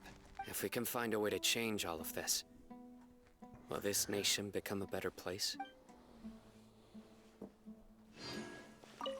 The past few days have been some of the most challenging work I've ever taken on, and none of it'll earn me a single mora. I can't believe it. Look on the bright side, dear. Maybe we'll get a huge reward after this is all over. You've got a point. Hey, what would you do if you woke up tomorrow with more money than you could ever spend? Paimon would buy boatloads of tasty snacks. That's it? And maybe some tasty drinks as well? How adorable. Well, here's to all our indulgent fantasies. If there's a chance they can come true, I'll give it my best shot. And here's hoping that everything we do from now on will change this world for the better.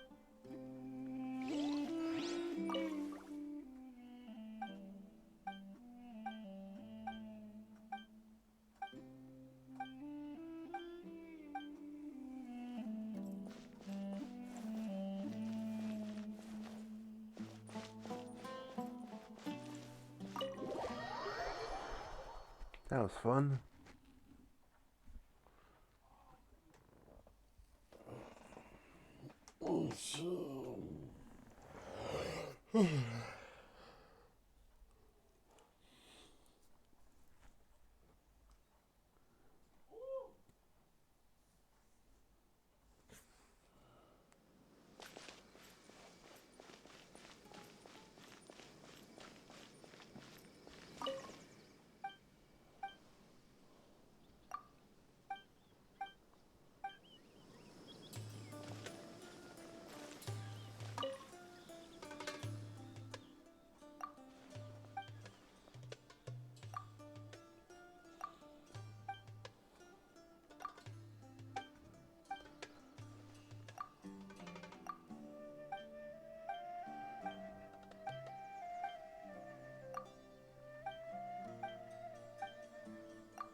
So much achievements achieved really today.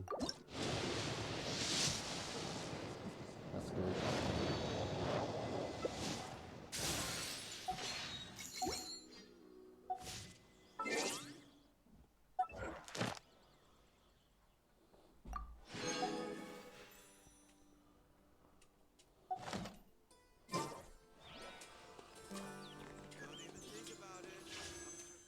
Another wish.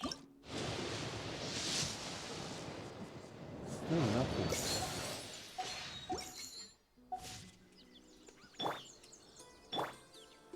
Alright, let's go and end it here. Thank you all so much for watching. I will stream this again later in the evening if possible. Let's go and do raid to someone. I do hope the Knights of Favonius are all working hard.